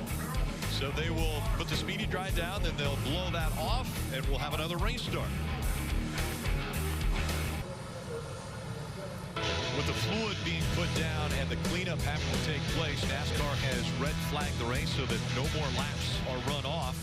And so they will clean that track up. We're hearing that the 52, Garrett Smithley, he had an issue and a rear end, maybe an axle or something that he had a problem with. And so maybe some rear end grease that was down on the track. You see the right rear tire all shiny. So some fluid coming off of that car. Yeah, the axle cap looked like it was missing.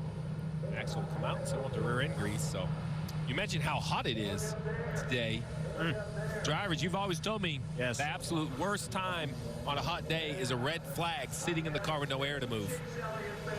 118 is what I'm seeing on the thermometer here inside the car for Matt DiBenedetto. You see him take a really big, deep breath right there. Well, not only the heat, but you guys know that with that heat and the stress that many of these drivers are under, that makes it even that much hotter. They don't want to sit here and think about it. They want to go do it. And now they're having to sit in this hot race car with 7 laps to go, a season on the line, and without being able to do anything about it. It's just horrible. It's a horrible position to be in. They just want to go and drop the green flag and do what it is they need to do. Let's go to Marty. And Rick, you can kind of get the sense that this red flag kind of gives even the crew chiefs who have been under pressure all day long, like Scott Graves, a moment to kind of decompress. How's the blood pressure right now? Yeah, it's settled a little bit. Man, it's been up and down all day. It's a crazy day here, the way this has gone. Unfortunately, we haven't been as good as we need to be, so we're putting it all on Ryan right now here till the end. So he's done a good job, obviously, keeping up there. We got caught in a couple little wrecks. Looks like everything's clear, tires are clear, and we're just going to give it a go here, see what we got. How glad were you guys that you persisted that we weren't in the right spot there for this restart because it gained you 4 spots? Yeah, for sure. I mean, everything as close as it is, obviously, is we need every spot we can get. So you got to do that when you don't think you're in the right spot, and luckily that one we got a couple back where we put back in place where we needed to be, and that's going to help here. So how worried are you about the damage? Ryan mentioned he still has water pressure, so you think it'll live for the rest of the race? Yeah, I mean, it is what it is now. It's looking at the damage here, we got the laps we got left. We've got what we got here. We know if we come in and work on it, it's going to be over for us. So we'll make it work here. That right front might have a little bit of a rub, but I think we'll be all right. They have done a fantastic job. Ryan, the entire team, Kelly, they're in a spot now to advance. We'll see if they can follow through. And Marty, it's been a remarkable recovery for Alex Bowman, crew chief Greg Ives, and this 88 team to even get back into a spot where you can contend to move forward in the playoffs. But you've got 3 more spots to make up. He's running 6. That is not an easy task. What do you want to see out of him these last 7 laps? Well, we haven't done a really good job of picking up the easy points today, so we tried to do it all the hard way. We're looking at passing 5 really fast race cars, and I feel with the fresher tires we have and determination, hopefully we can go out there and get it. 6 cars not in a great spot with damage, and you know, I hate micromanaging what other people's points are, and I'd rather go after get what I can, so that's what we're focused on. How have you guys been able to maintain your composure so well? Because at times it looked like you guys were really out of this. I think that's one of my my key traits as a crew chief is just trying to stay calm, and when emotions start to get high, and it's just it's tough racing in this sport already. You don't want to make it tougher on yourself by getting yourself mentally out of shape. All right, Dave, 7 laps to go. They're hoping the fresher tires on the 88 will pay dividends to close this out. Yeah, we'll check in with the 14 camp now with Mike Bugger-Ravage. First of all, your guy's been sporty today. How impressed are you with what he's done? Yeah, I mean, we've had a great Rush Truck Centers Ford Mustang all weekend long. It started all with a good qualifying effort. Boys have put in a lot of effort on the car, and Clint's done a great job all day. Stuck to our plan, got the 2 stages, got a bunch of points, so kind of kept us sitting pretty here, and things have worked out for us in the end here. We're up front, so we just want to play it smart and finish it out here. We're plenty to the good right now, so as long as we can finish it out here, we should be in good shape. You got the very hungry 88 restarting behind you. What does he do with him? You just got to be smart with him there. If he's hungry and going for it, you just let him go. Giving up that one spot isn't going to take us out of it, and he obviously knows he needs a couple points to get in. So just got to race him smart here and take care of the car. All right, thanks, Mike Bugger-Ravage. Restart coming up. Rick. Thank you, Dave. Interesting turn of events. Under the red flag, the 18 of Kyle Busch, he decided that he wasn't going to sit there on the track anymore. He's 3 laps down, and he decided, I'll just bring it into the garage. So he turned around and went backwards down pit road, pulled it into the garage, and now he's out of the car, and he'll be watching the end of this race. He can't gain or lose, so get out of town.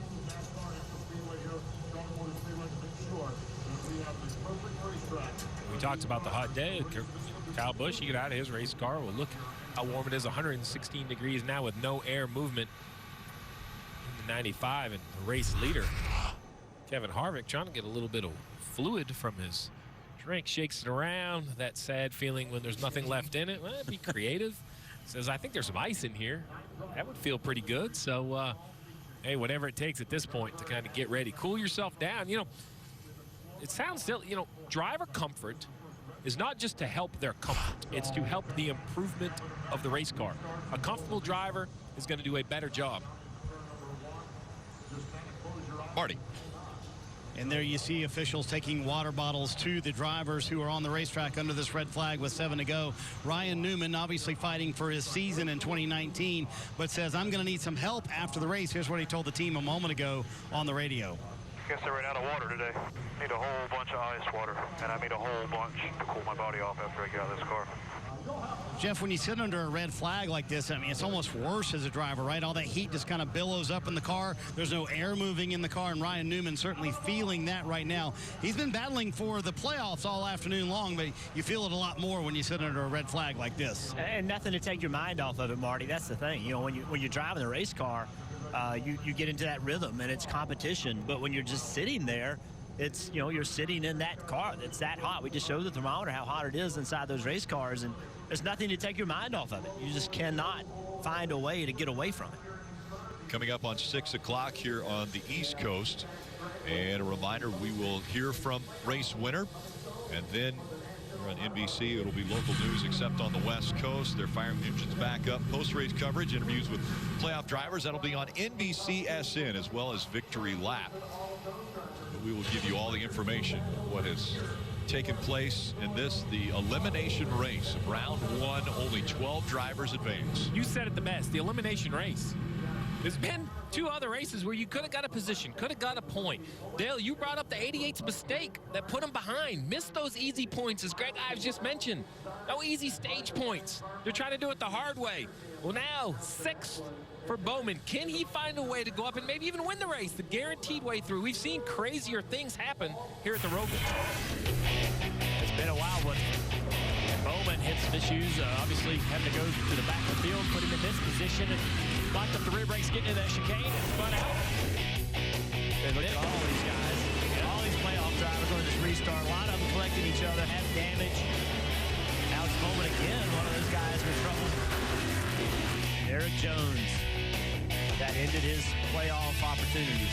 Larson wins the first stage and then has a penalty on pit road, working on the cars he's pulling out of the stall. Not allowed to do that. This battle between Bubba Wallace and Alex. Alex was tired of being told he was number 1 out the window. Sit him around.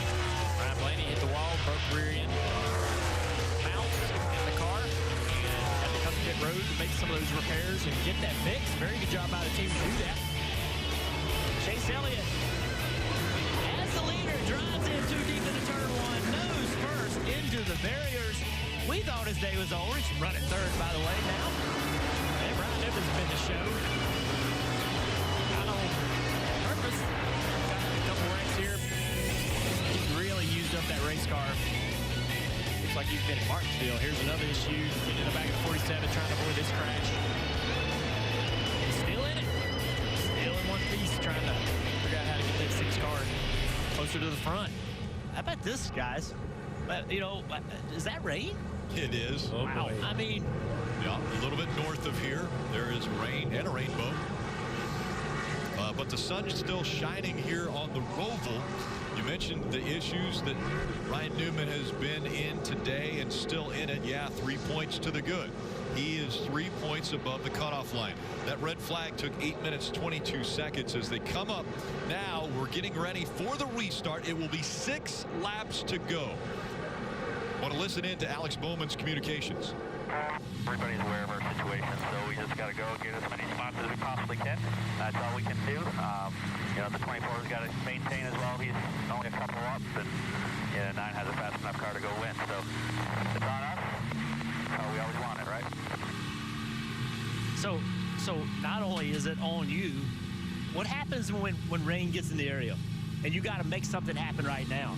You know, rain's right there off of turn 3 and 4. We don't know if it's coming, but it's really, really close. I just looked at one weather report and said 5 minutes away. So you have to relay that information to your driver and say, hey, we might have rain. You're going to have to push the issue here. I think if I'm the crew chief for the 88, I'm telling Alex Bowman it's time to put all your chips in.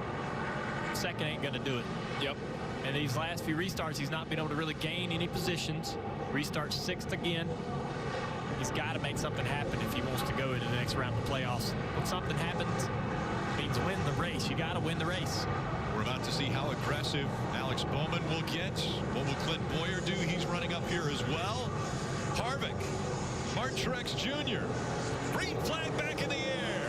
6 laps to go. Brian Newman up through the middle on this restart, trying to gain as many positions as he can. 3 wide. I'm coming through, boys. Racing his teammate. And now a little bit slower as Ricky Stenhouse Jr. able to surge ahead of Newman. Yeah, Newman missed that corner a little bit. Gathered it back up. Now back behind Stenhouse. 88 takes a spot here from the 2 of Brad Keselowski. Now Clint Boyer needs to recognize what the 88's about right now. Oh, 2 back to the outside. Just not aggressive enough on the 88. I don't know if the tires are sort of neutralizing a little bit. The battle for the lead is heated up. Chase Elliott in the 9 has got to the rear bumper of Harvick. He is here. Can he recover from the earlier mistake? That is amazing. We have seen Chase Elliott be very aggressive in these chicanes. He has outbroken numerous drivers today. Let's see what he does here on the backstretch chicane. And he puts the pressure on that 4.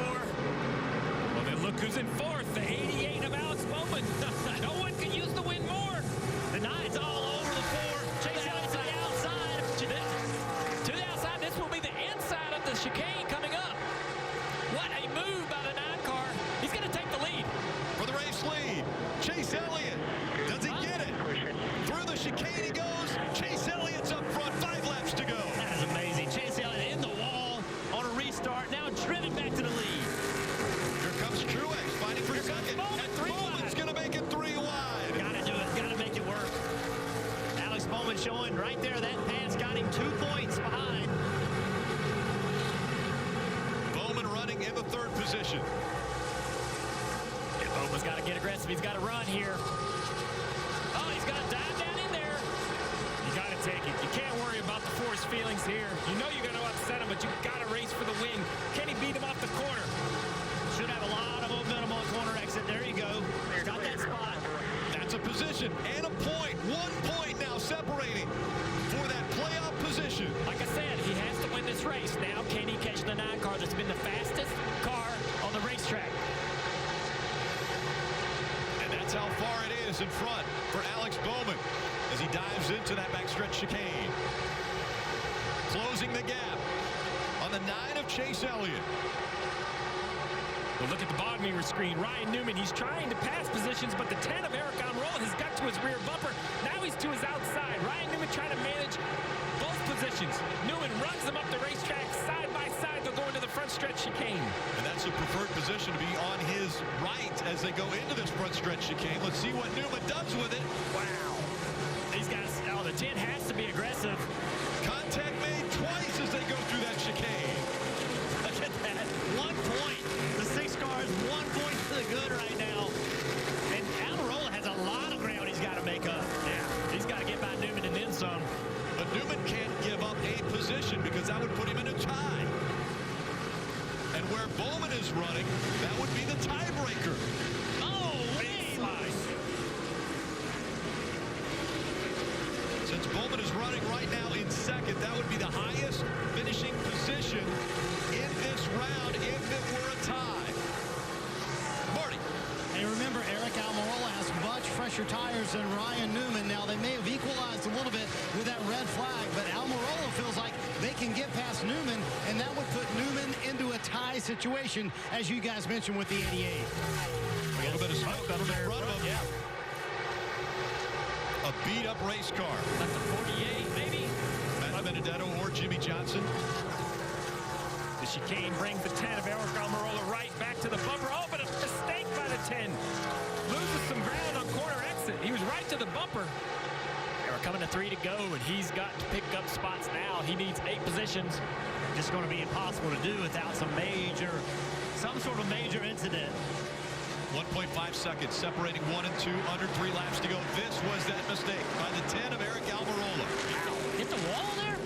I did. Yeah, it's close. Giving it everything he's got. But he's right back to him. He does have a better car. Those fresher tires Marty reported on are paying dividends. You mentioned it, Rick. Under 3 to go. He's closing into a car length in the slow infield section. Slipping and sliding. Can Ryan Newman protect?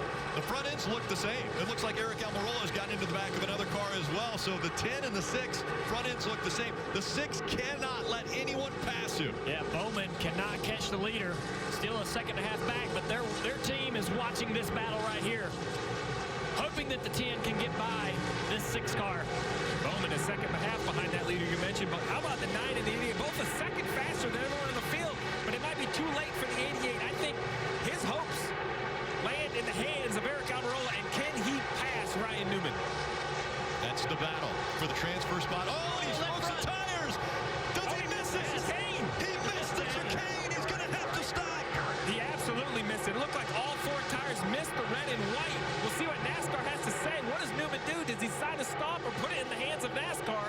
Definition of missing the chicane is having all 4 tires on the non-racetrack side of that red curve. Well, the 10 slides the tires pretty big right there. Stop and go. That's it. He's being told stop and go, but he didn't this lap by, so that means he'll probably have to do a pass-through. Under 2 laps to go. Dale Jr., Jeff Burt, you talked about the chicanes and how tough they were. You look right here. Look at the left sides.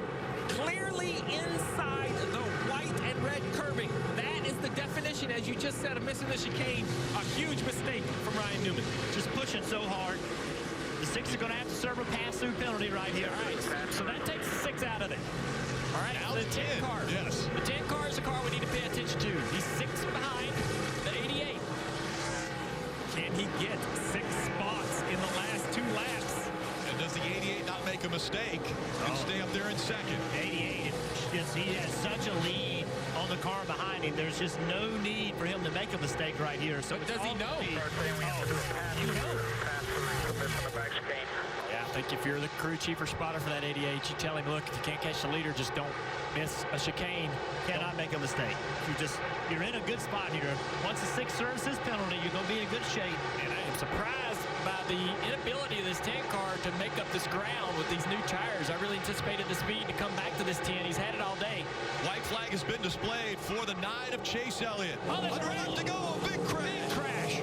Suarez, a lot of damage. And he keeps rolling. Again, race leader has already seen the white flag as Suarez will go around again. It should be a spot for Almirola, right? Is he going to be able to keep rolling? Again, Chase Elliott with a 2.9-second lead over Alex Bowman. They keep rolling.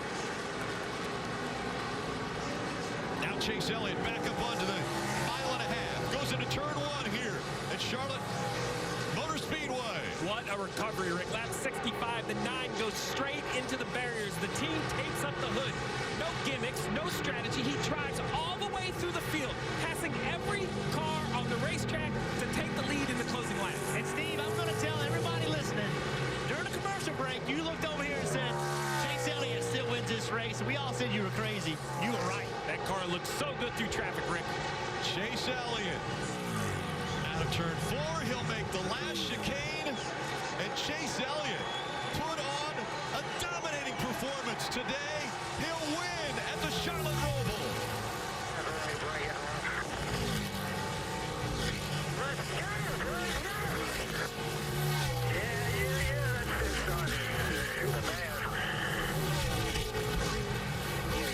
And that fight for the last position is looking like it's going to go to Alex Bowman. Bowman with his second place finish looks as though he'll have enough points to advance to the round of 12. Chase Elliott wins in the Monster Energy Cup Series playoffs. It's his third win of 2019. 2 road course wins for Chase Elliott. Watkins Glen and now the Roval.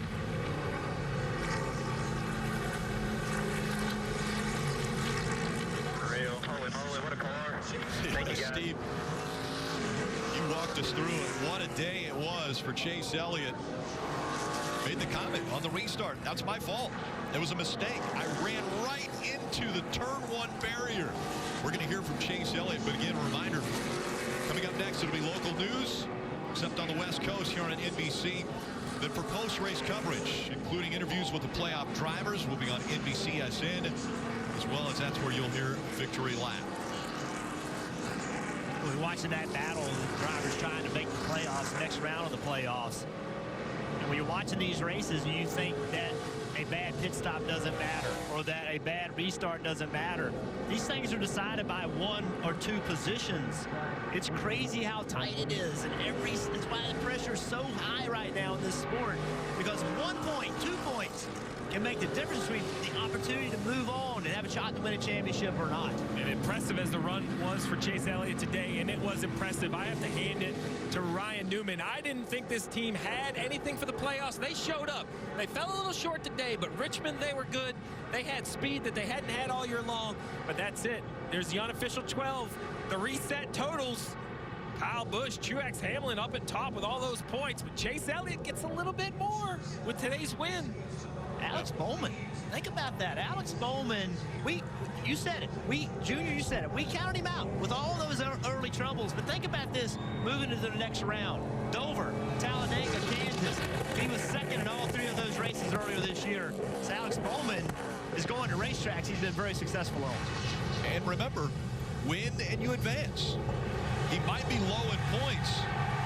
Win and you advance. How about this? Yep.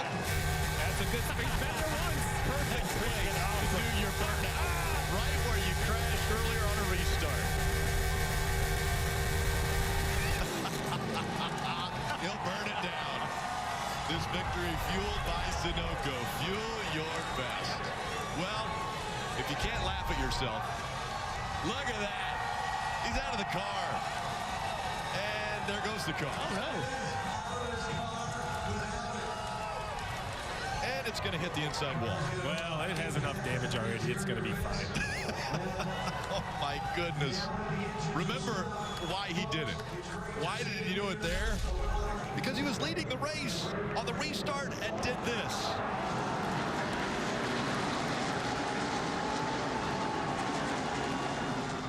So, how about the tire barriers? Yeah. Like, any other wall, he's done. Day over. The tire barrier, let him continue on. Let's hear from him, right? Guys, he's got a dented-in roof, a massive burnout from the tire wall that got him. And the fans are going crazy, proving why this guy keeps getting voted the most popular driver in the sport.